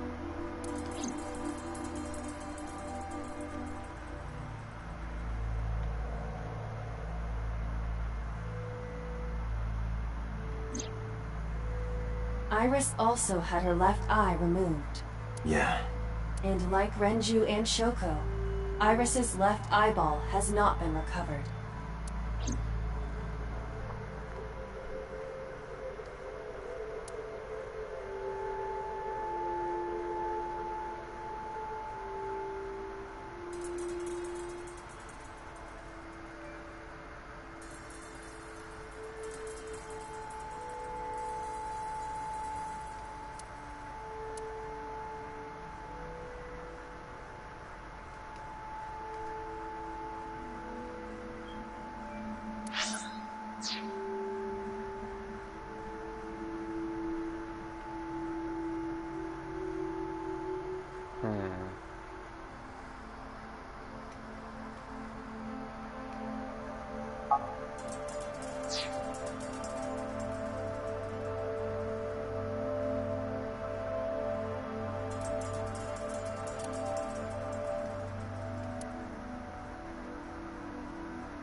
But why? Why did the culprit put the costume on Ota? Unknown.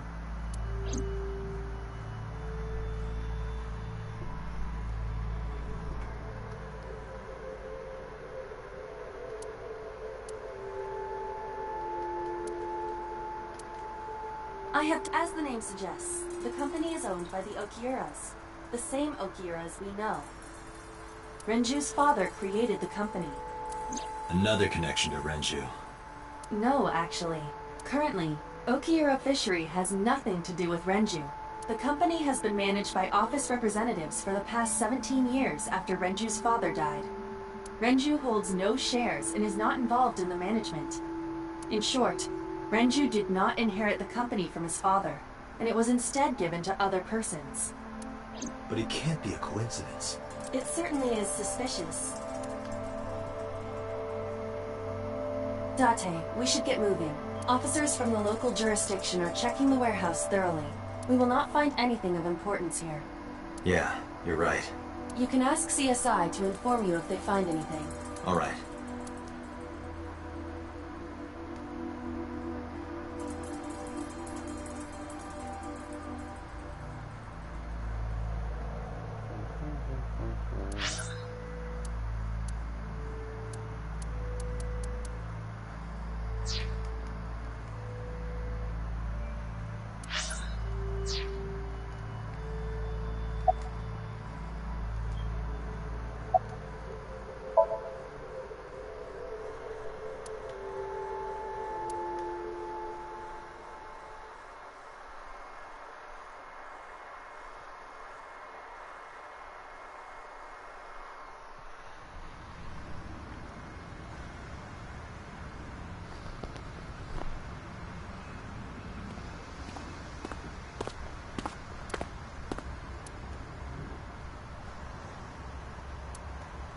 Date, I have to talk to you about something. Huh? About the original Cyclops serial killings. Why this all of a sudden? Because I want you to solve this case, Mr. Date.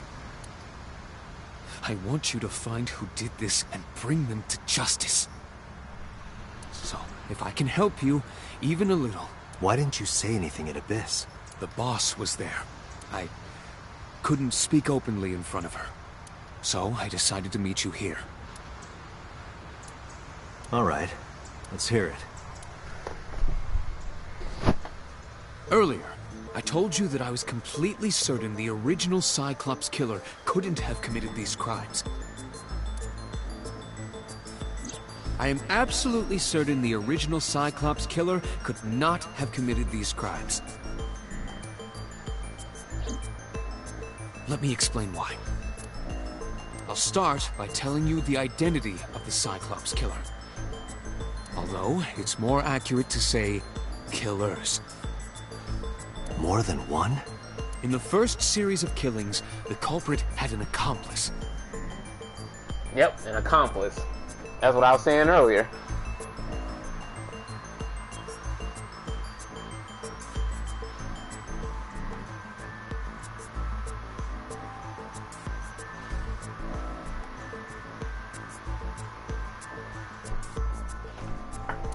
One of them was born a murderous psychopath.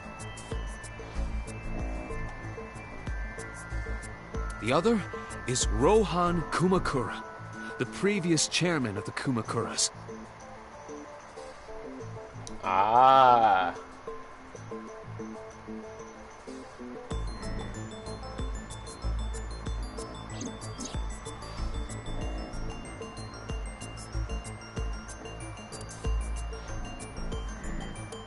They each had a role to play. The murderer committed the homicide, and Rohan removed the eyeball.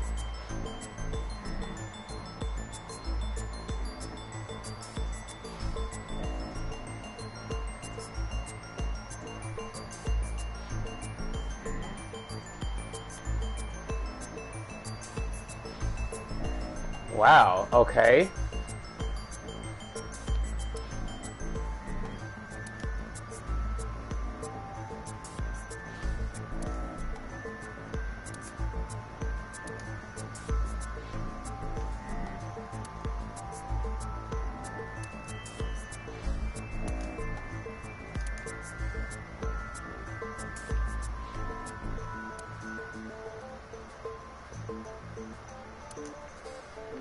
So I wonder, did they get the oil drums from here? They must have.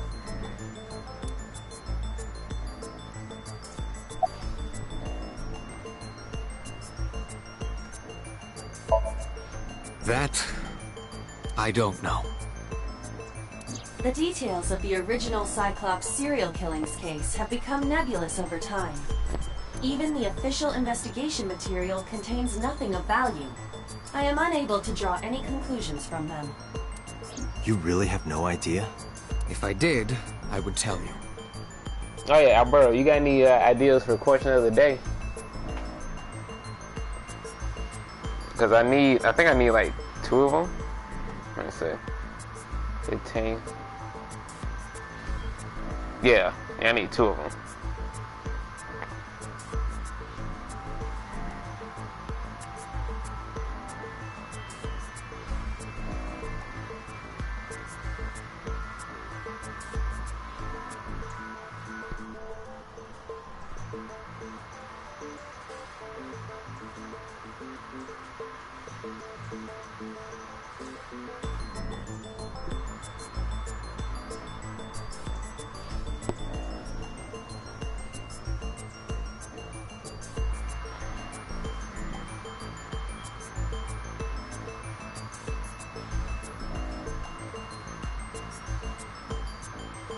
Wait, hold on, I'm thinking of one for today.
I'll make that a bonus.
Okay, that takes care of that.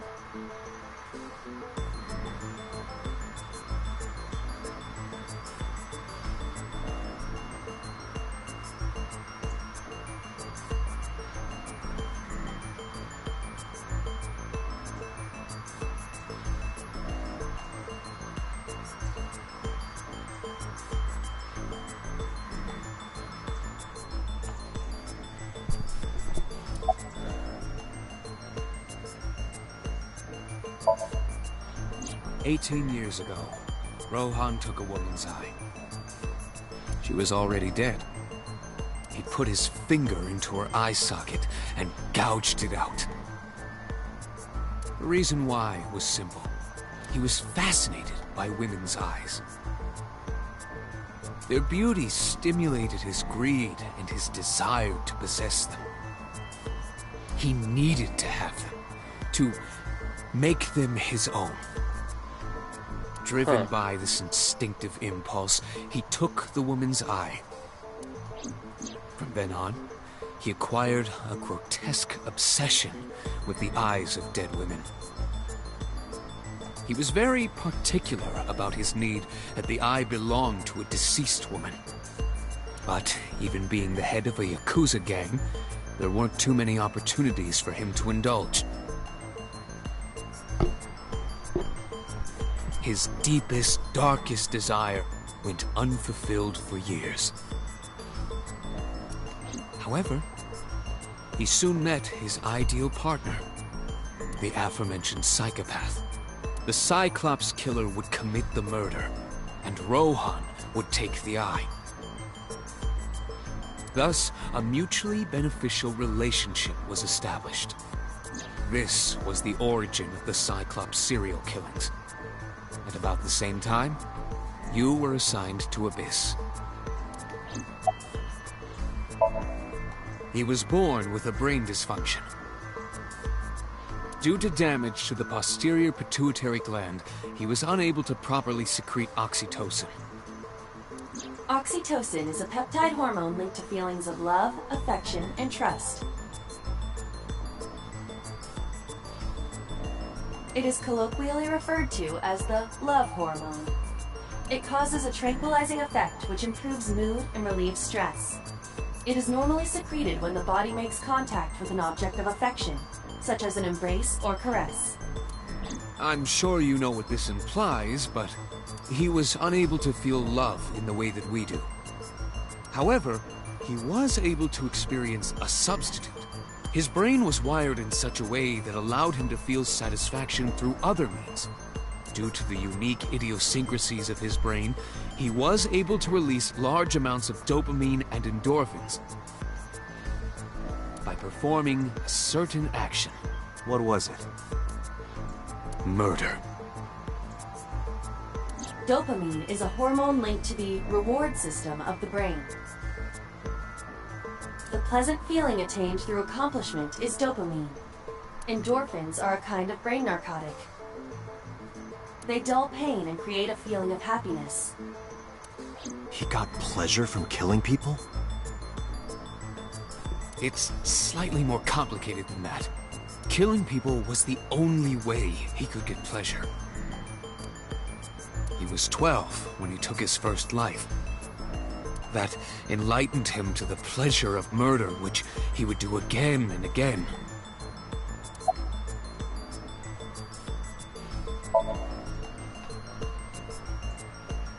The original Cyclops killer had an accomplice.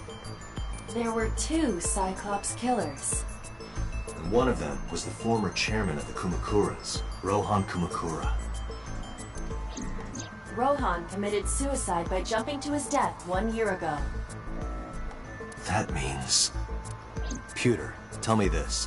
One of the original killers is dead, I know that. But that means one remains. Who is he? After his 4th murder, he was arrested by the police. They actually picked him up on other charges. But, in any case, he is currently serving a life sentence in Fuchu prison. Fuchu prison? Yes. What's his name? In prison, he doesn't have a name. He is simply called Number 89. Wait. Number 89. I know who killed Shogun Adami.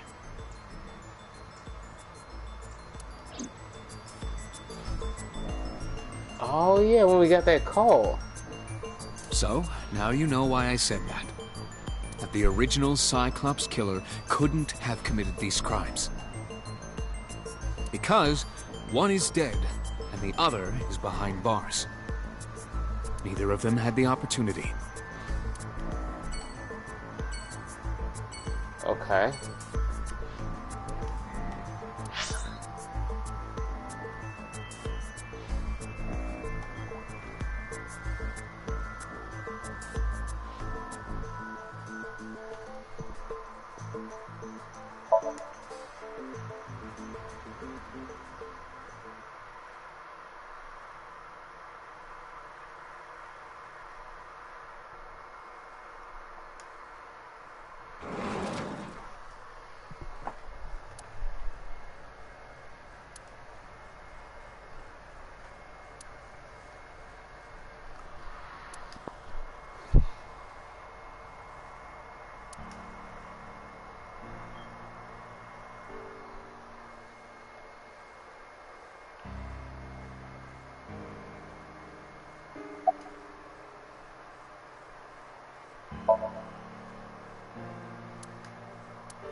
This is your fault.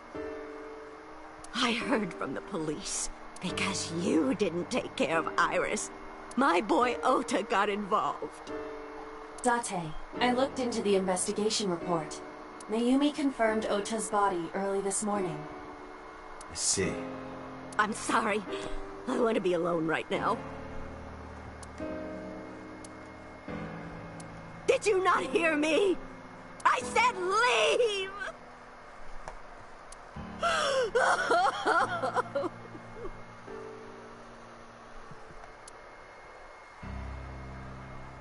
Date, let's go. She is in no state to talk. Yeah, you're right.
Mizuki must know about Iris and Ota.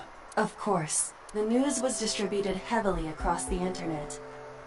Not just in Japan, but worldwide.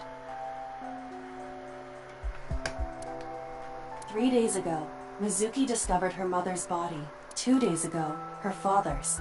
This morning, 2 of her best friends. It is completely understandable that she is at her mental limit. Can I be left alone for a while? Are you okay? Yeah. Aiba, contact Abyss. See if they can get Mizuki a good counselor. Understood.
In the language of flowers, the iris means good news and hope. When I saw the flowers this morning, I just knew something good would happen.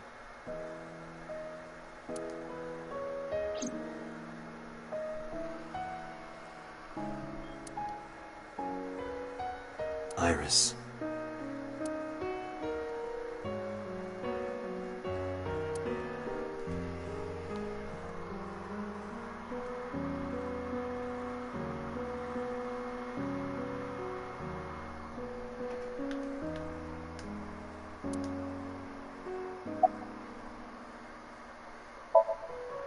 Iris was my everything. We always went everywhere together.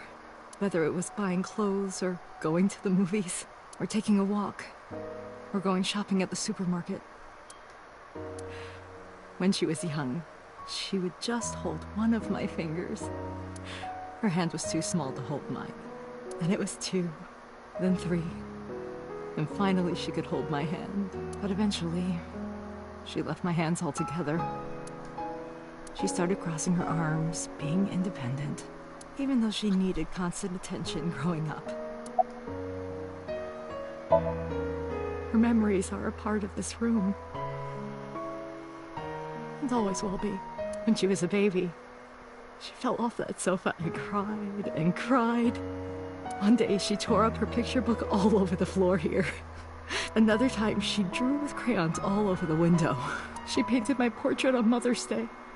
Scratches on the floor, chipped plates, burn marks on the table, stains on the cushions. Everything you see. It all holds a memory of her. But why?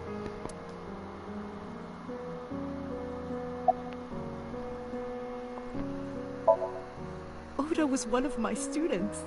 I taught him in elementary school. I heard it from the police. Oda tried to help Iris and ended up... I don't know what to say. I have no words.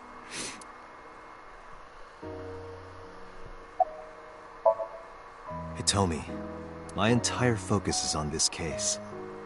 Is there anything at all you can tell me?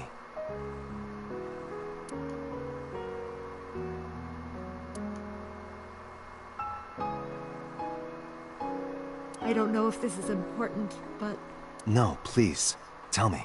I may have told you this already, I met Renju's wife Shoko twice before. The first time at the wedding, the second time a month ago.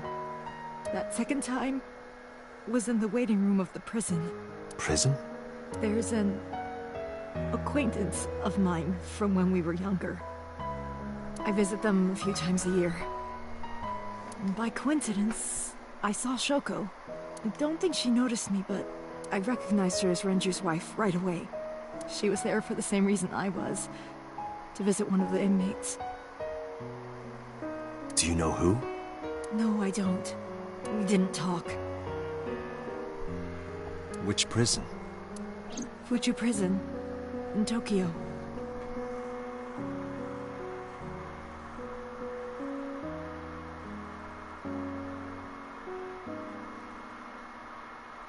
Fuju. Prison?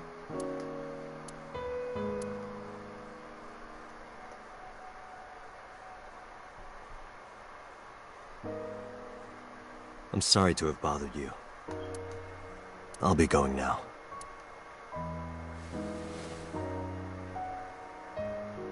I don't know what to do. Thinking about her.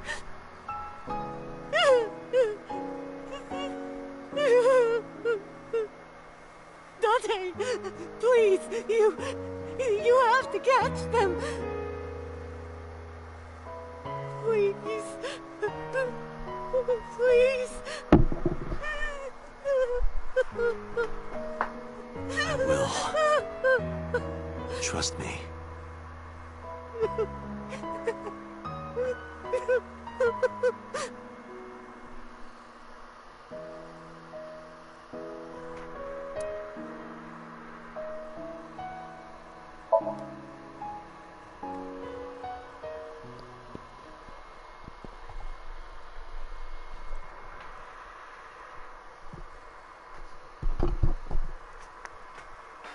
Are you okay, honey?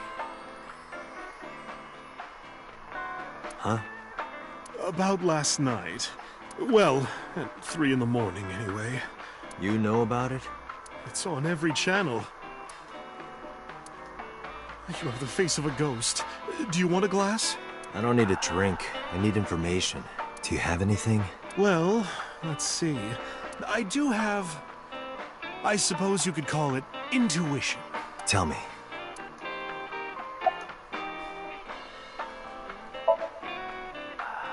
The Kumakuras are involved in this case. Remember what I told you before? That there's a relationship between Ren and the Kumakuras? Shoko also has a relationship with them. You know about her dealings with the Kumakuras, right? So basically, 2 of the victims are linked to the Kumakuras. That must mean they're involved somehow, right? Not 2, 3. 3? Iris? No, not that one. The boy. He came here last night. Ota? Yes, from Matsushita Diner. He's linked to the Kumakuras as well. Have you heard the rumor?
The Kumakuras own a handful of real estate companies.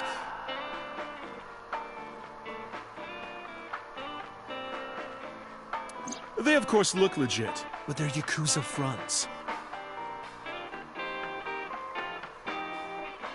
I'll call those real estate companies the KE to keep it simple for you.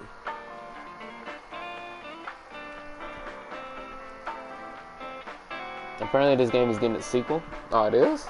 Sweet.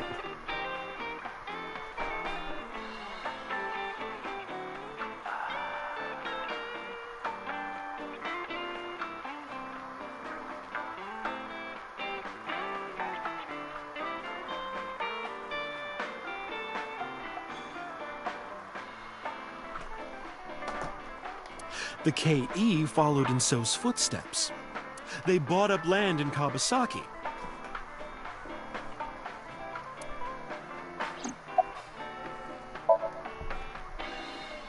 Now, back to So.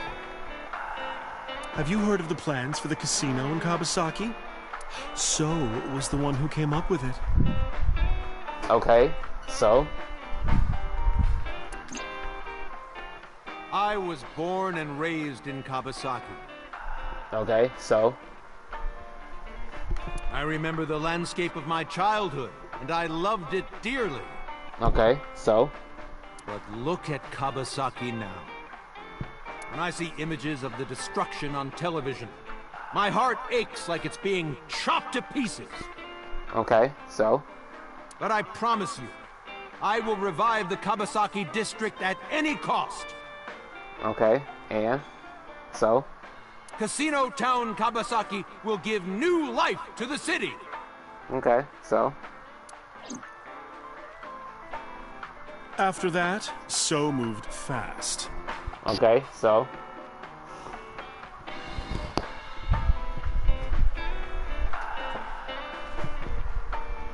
Wait, it comes out next month? Oh, wow. He submitted the bills he needed to the National Assembly after drumming up support in the right places. The bills passed and it became an official government initiative. Decontamination efforts therefore increased at a rapid pace in the Kawasaki district.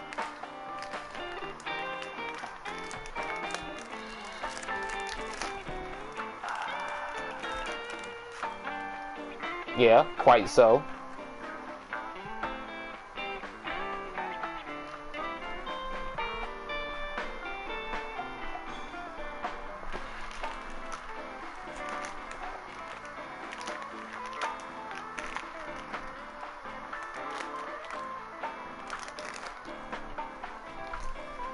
At the moment, the area is still considered off limits.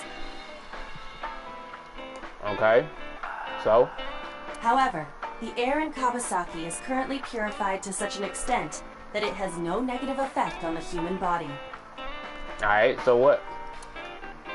If the plan goes smoothly, land prices in Kawasaki are going to skyrocket. Okay, so how?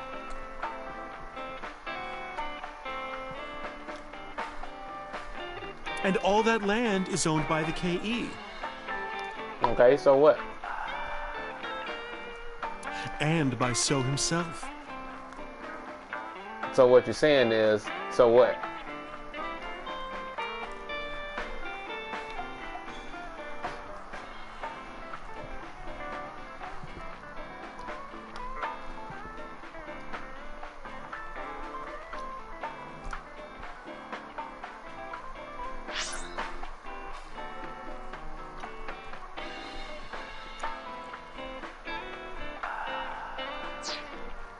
The land he bought back for $1 billion will be worth 10 times that soon.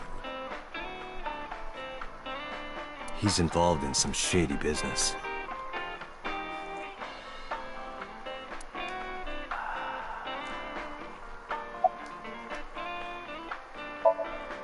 This is just another rumor, but the chemical plant exploding was no accident. It was done intentionally.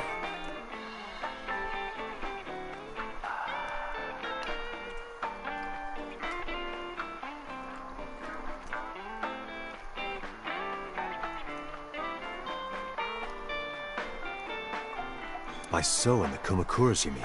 But there's no hard evidence of that. It's just gossip. What were we talking about again? Oh yeah, so Alberto, you love Xenoblade, right?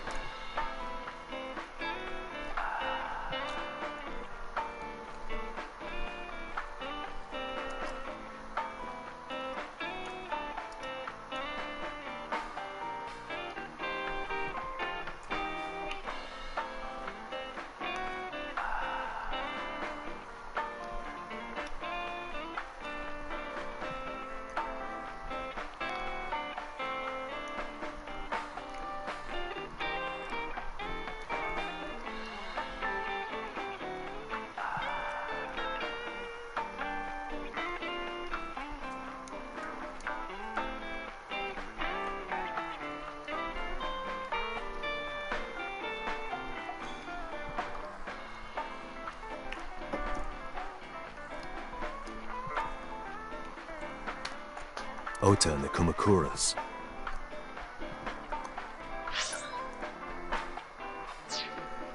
Oh, right. You know how Matsushita Diner is close to the Kawasaki district?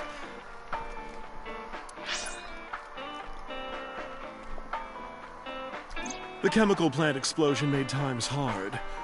Foot traffic went down, sales declined. No wonder it closed down. Ota must hold a grudge. Someone caused that explosion. And if it was intentional, oh, he'd hate them even more. That's how I link Ota to the Kumakuras.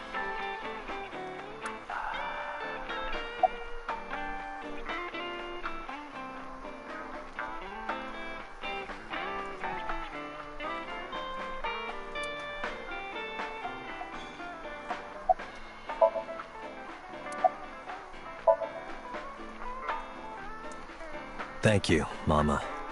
I don't know if what you told me will lead to anything, but... Oh, sorry. I didn't mean to waste your time. No, it was very helpful. I'm glad I can help, even if it's just a little. Well then, I'll be seeing you. Come back anytime.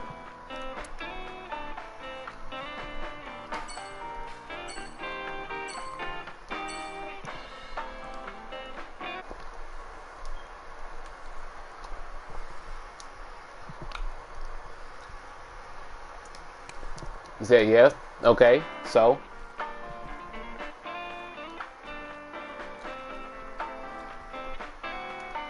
So why does the park have only 1 tree and 4 benches?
Because the main attraction is jumping off the cliff and into the water.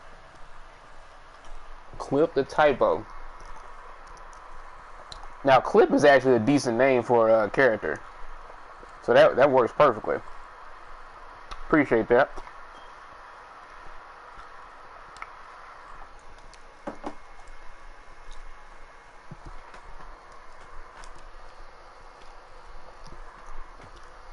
Okay, so my answer to that is okay, so what?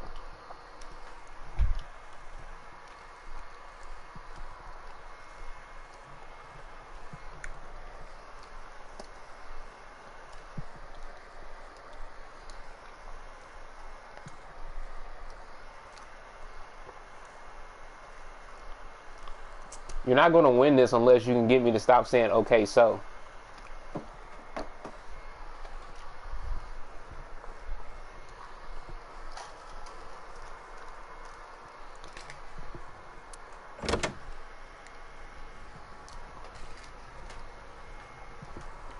Okay, so.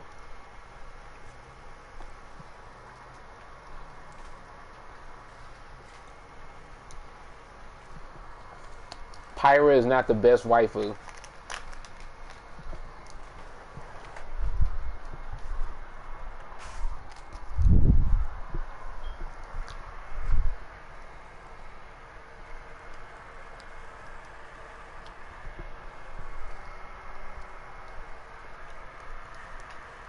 Okay, so.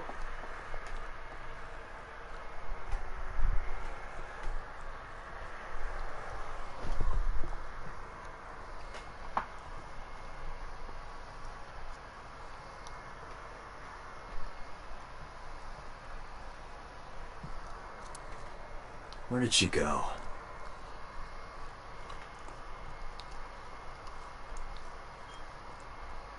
Absolutely right.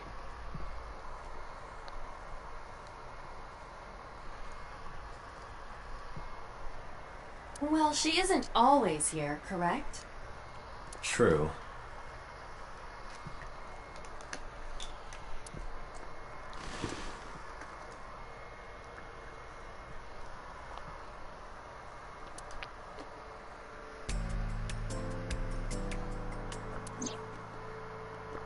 What are you doing?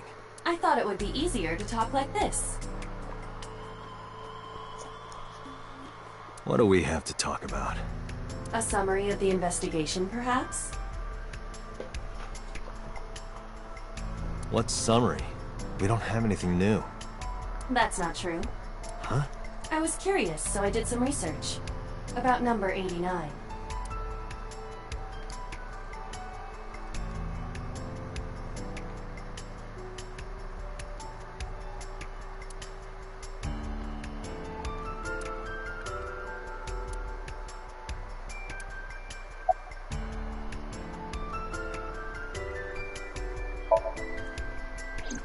Unknown. I cannot determine if they have any connection. Approximately 1 month ago, Hitomi Sagan witnessed Shoko in Fuchu Prison's waiting room. I am unable to say for certain that the person she was there to visit was number 89. After all, Fuchu Prison houses 2,000 inmates. But number 89 knew Shoko's name. I know who killed Shoko Nadami.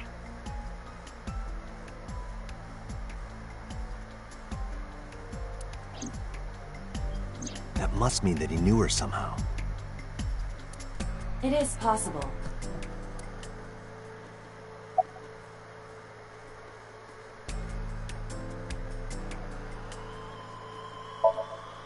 Pewter claims that there were 2 culprits behind the original serial killings. One was the former chairman of the Kumakuras, Rohan Kumakura. But Rohan committed suicide last year. That leaves 1 culprit still alive, number 89. But number 89 couldn't possibly have committed these crimes. He was in jail when each of the murders occurred. Correct. However, I do not believe it is accurate to claim that he had nothing to do with the incident. I know who killed Shoko Nadami. If he was telling the truth, his involvement is possible.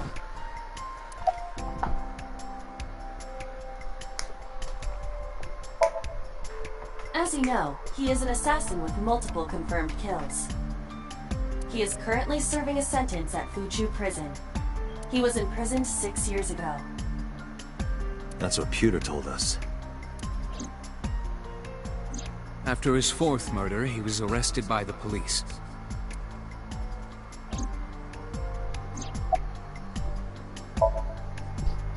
Unknown. You don't know? No such person is listed in the family registry. It is possible he is a foreigner, but his nationality is unknown. However, I believe it is safe to say that he was born and raised in Japan. Let's talk to number 89. All right. However, we need not go to him. We can bring him to us. If we plan on syncing with him, it would be more efficient. Can you arrange that? I can.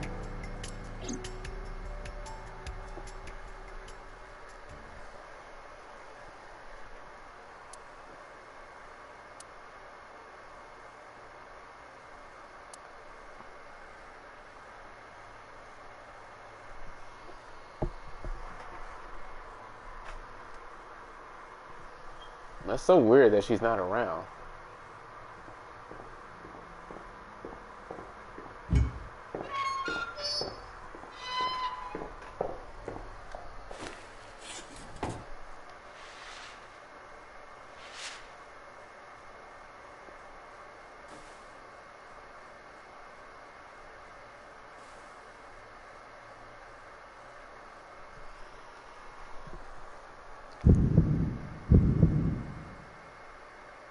Sorry to interrupt your busy day, but I need you to tell me something. I'd appreciate your cooperation.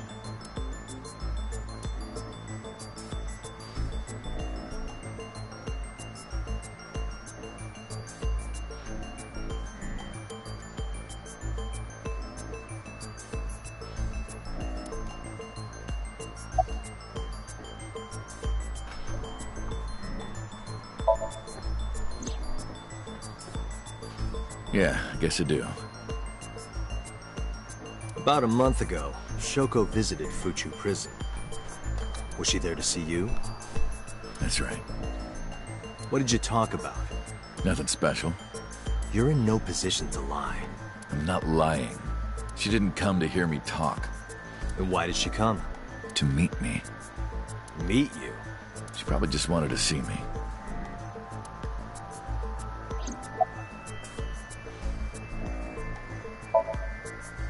A long time ago. I don't remember exactly when. What's your relationship to her? A physical one. I'm kidding. She was just a business partner.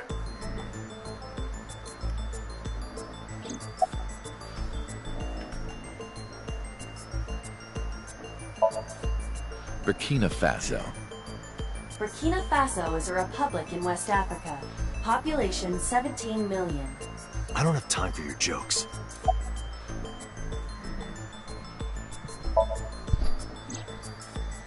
That's right. I was one of the culprits behind the case 6 years ago. One of the two Cyclops killers.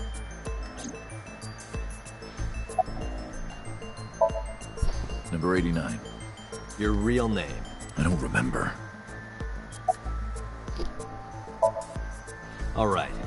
Let's get right down to it. 2 days ago, you called Investigation HQ and said, I know who killed Shoko Nadami. That's right. Who? Hey, don't be so hasty. We haven't agreed on a deal. You're gonna let me out of prison, right? It's done. You've got a deal. All right. But to explain it properly, I need to tell you a story. It might take some time. Is that all right with you? I've got nothing but time. Then let's get started. The story of a lonely assassin.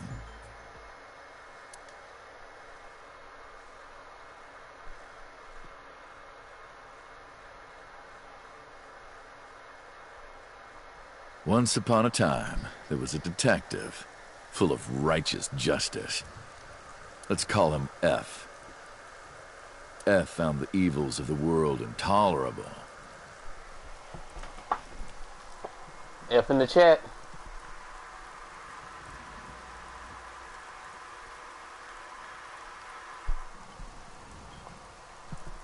F had no parents, no siblings, and grew up in an orphanage since he was born.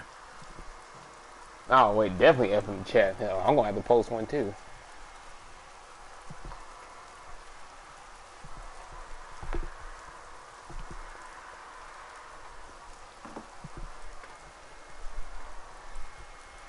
He suffered every kind of abuse imaginable there.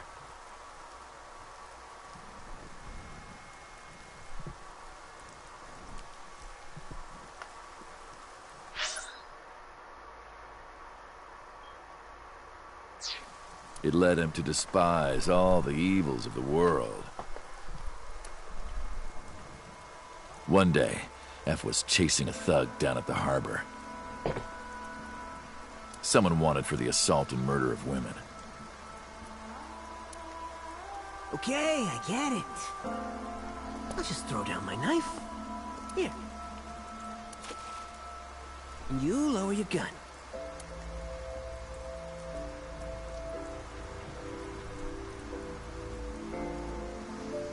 It's fine. I got nothing else on me. I'll go quietly. You know, I have a history with hospitals. I've been going to a special hospital for a while. Even if I get caught, it's all good. I'll come right back out again. What should I do next time? Just thinking about it gets me excited.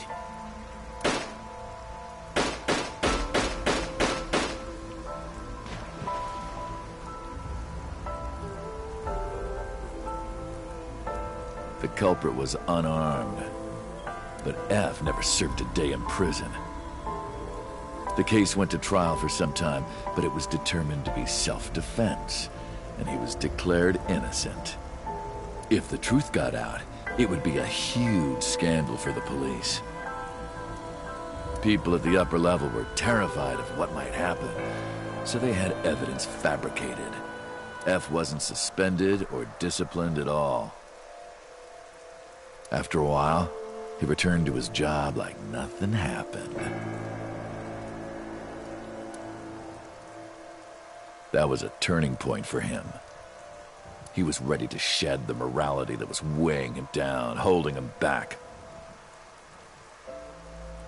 F still wanted justice, and he was willing to dispense it to the immoral one by one. He became an assassin. A lone gunman. No agent, no employer. He was his own man. F believed that he was judge, jury, and executioner. But it didn't last long. One day, F got rid of a criminal we'll call X.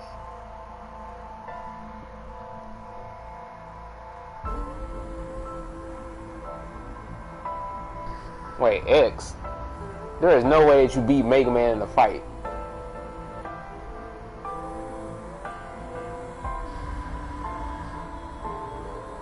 X was responsible for defrauding and killing an innocent old man for his life insurance policy. Now that must be the copy of X.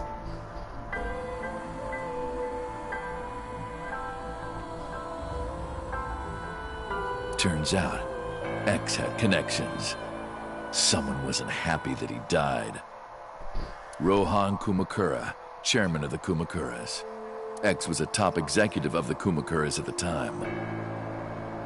Rohan ordered his men to find and kidnap F.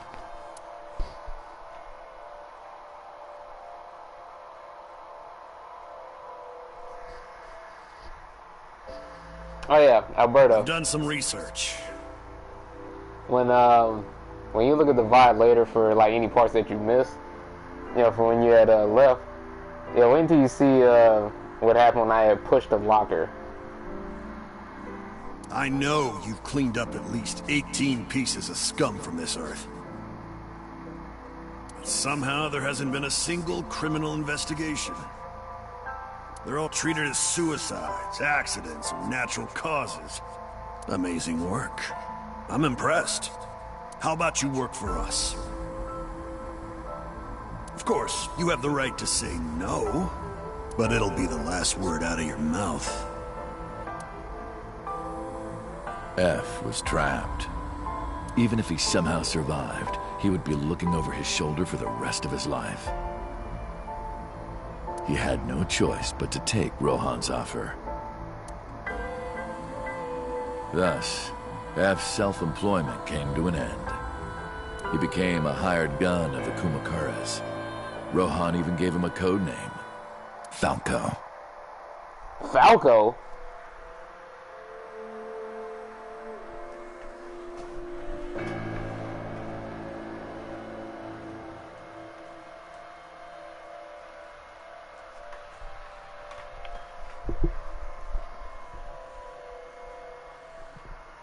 Bro, actually, yeah, Burley, that's even better. So Burley is involved in this too? Shit.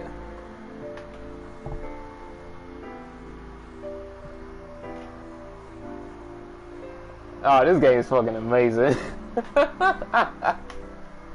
We got everybody involved in this case. Shit, we got Mega Man, we got Falco. Shit, I bet Mario is involved too. We already know Monokuma is behind everything, but we don't know how yet. We gotta wait until chapter 6.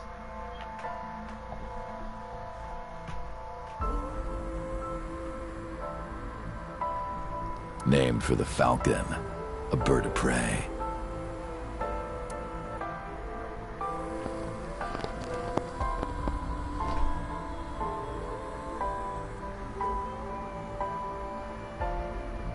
Falco didn't quit his job as a police officer, though. Man, I did not know that Falco had such a dark past before he joined Smash Bros.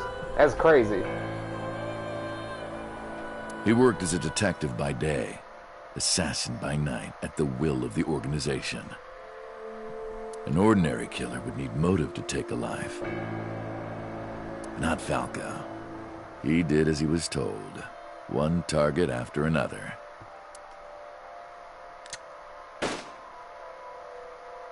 It didn't take long to destroy his heart completely.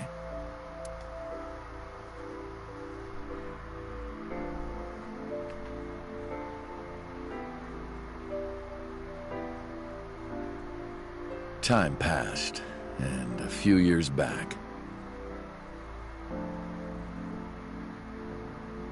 Falco, who by this time was exhausted in body and spirit, made a fatal mistake. He missed his mark and ended up taking a bullet to the stomach. Somehow, he managed to escape. After reaching a nearby shrine, his legs finally gave out under him. He had no strength left. He put his back up against the shrine and let out a moaning breath that he thought might be his last. But at that moment, he awakened his persona? In his darkening vision, he saw a woman approach him. He watched her take out her phone and dial for help.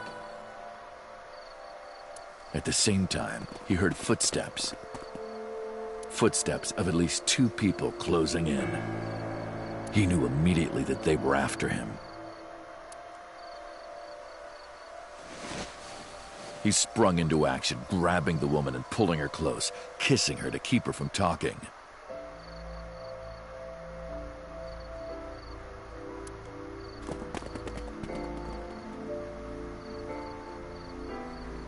That was the first encounter between Falco and the woman.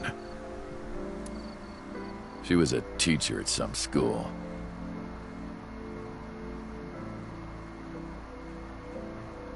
Wait. Teacher? Hitomi? It was like she was from a totally different world than him.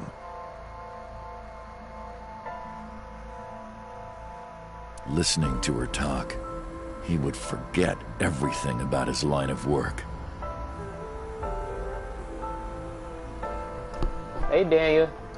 Okay, so you're gonna have to look at about 2 hours and 54 minutes worth of VOD. So whenever you get time, you can check that out. She was his only contact with the ordinary, mundane world. They met in secret a few more times, and Falco felt his heart grow warmer. Her smile and kindness were like a cold glass of water for Falco's parched heart. Falco started to become himself again, his former self. You see, it's gotten a lot deeper. They even talking about Falco from Smash... Excuse me. Falco from Smash Bros. No wonder Burley has metal legs. Yeah. He swore on his life that from then on, he would live for her.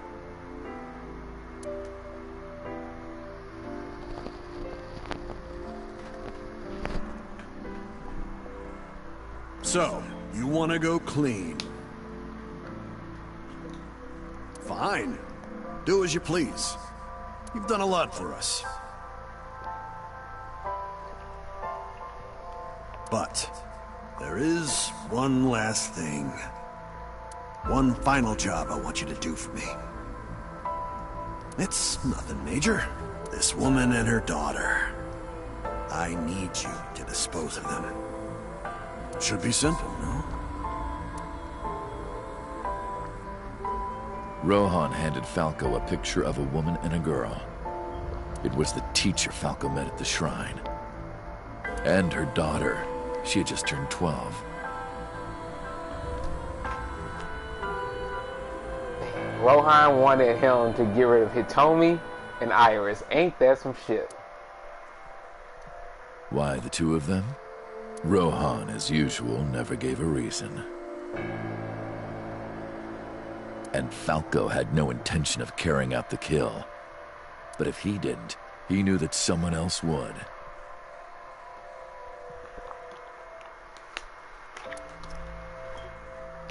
He thought long and hard. How was he going to keep them safe and get out of the life of crime? He couldn't find an answer, no matter how hard he thought. He was backed into a corner. So, he decided to call on an old friend for help. And then...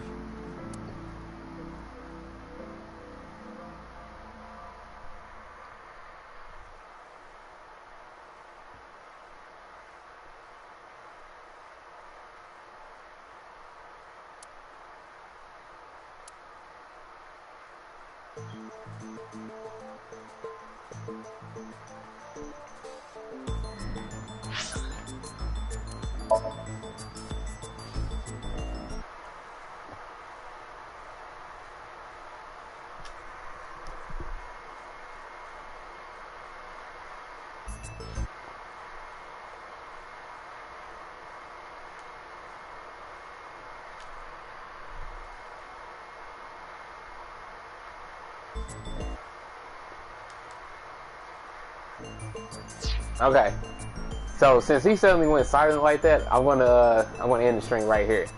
Since he wanna leave us on a cliffhanger, yeah, I'll do the same thing, and we'll pick it back up. That'll give Daniel a chance to catch up as well. And Buzz, I already know, as soon as I sync with him, yeah, it's gonna be a whole nother story. There's gonna be a lot more details after that. So I'm gonna switch games now. I'll be back.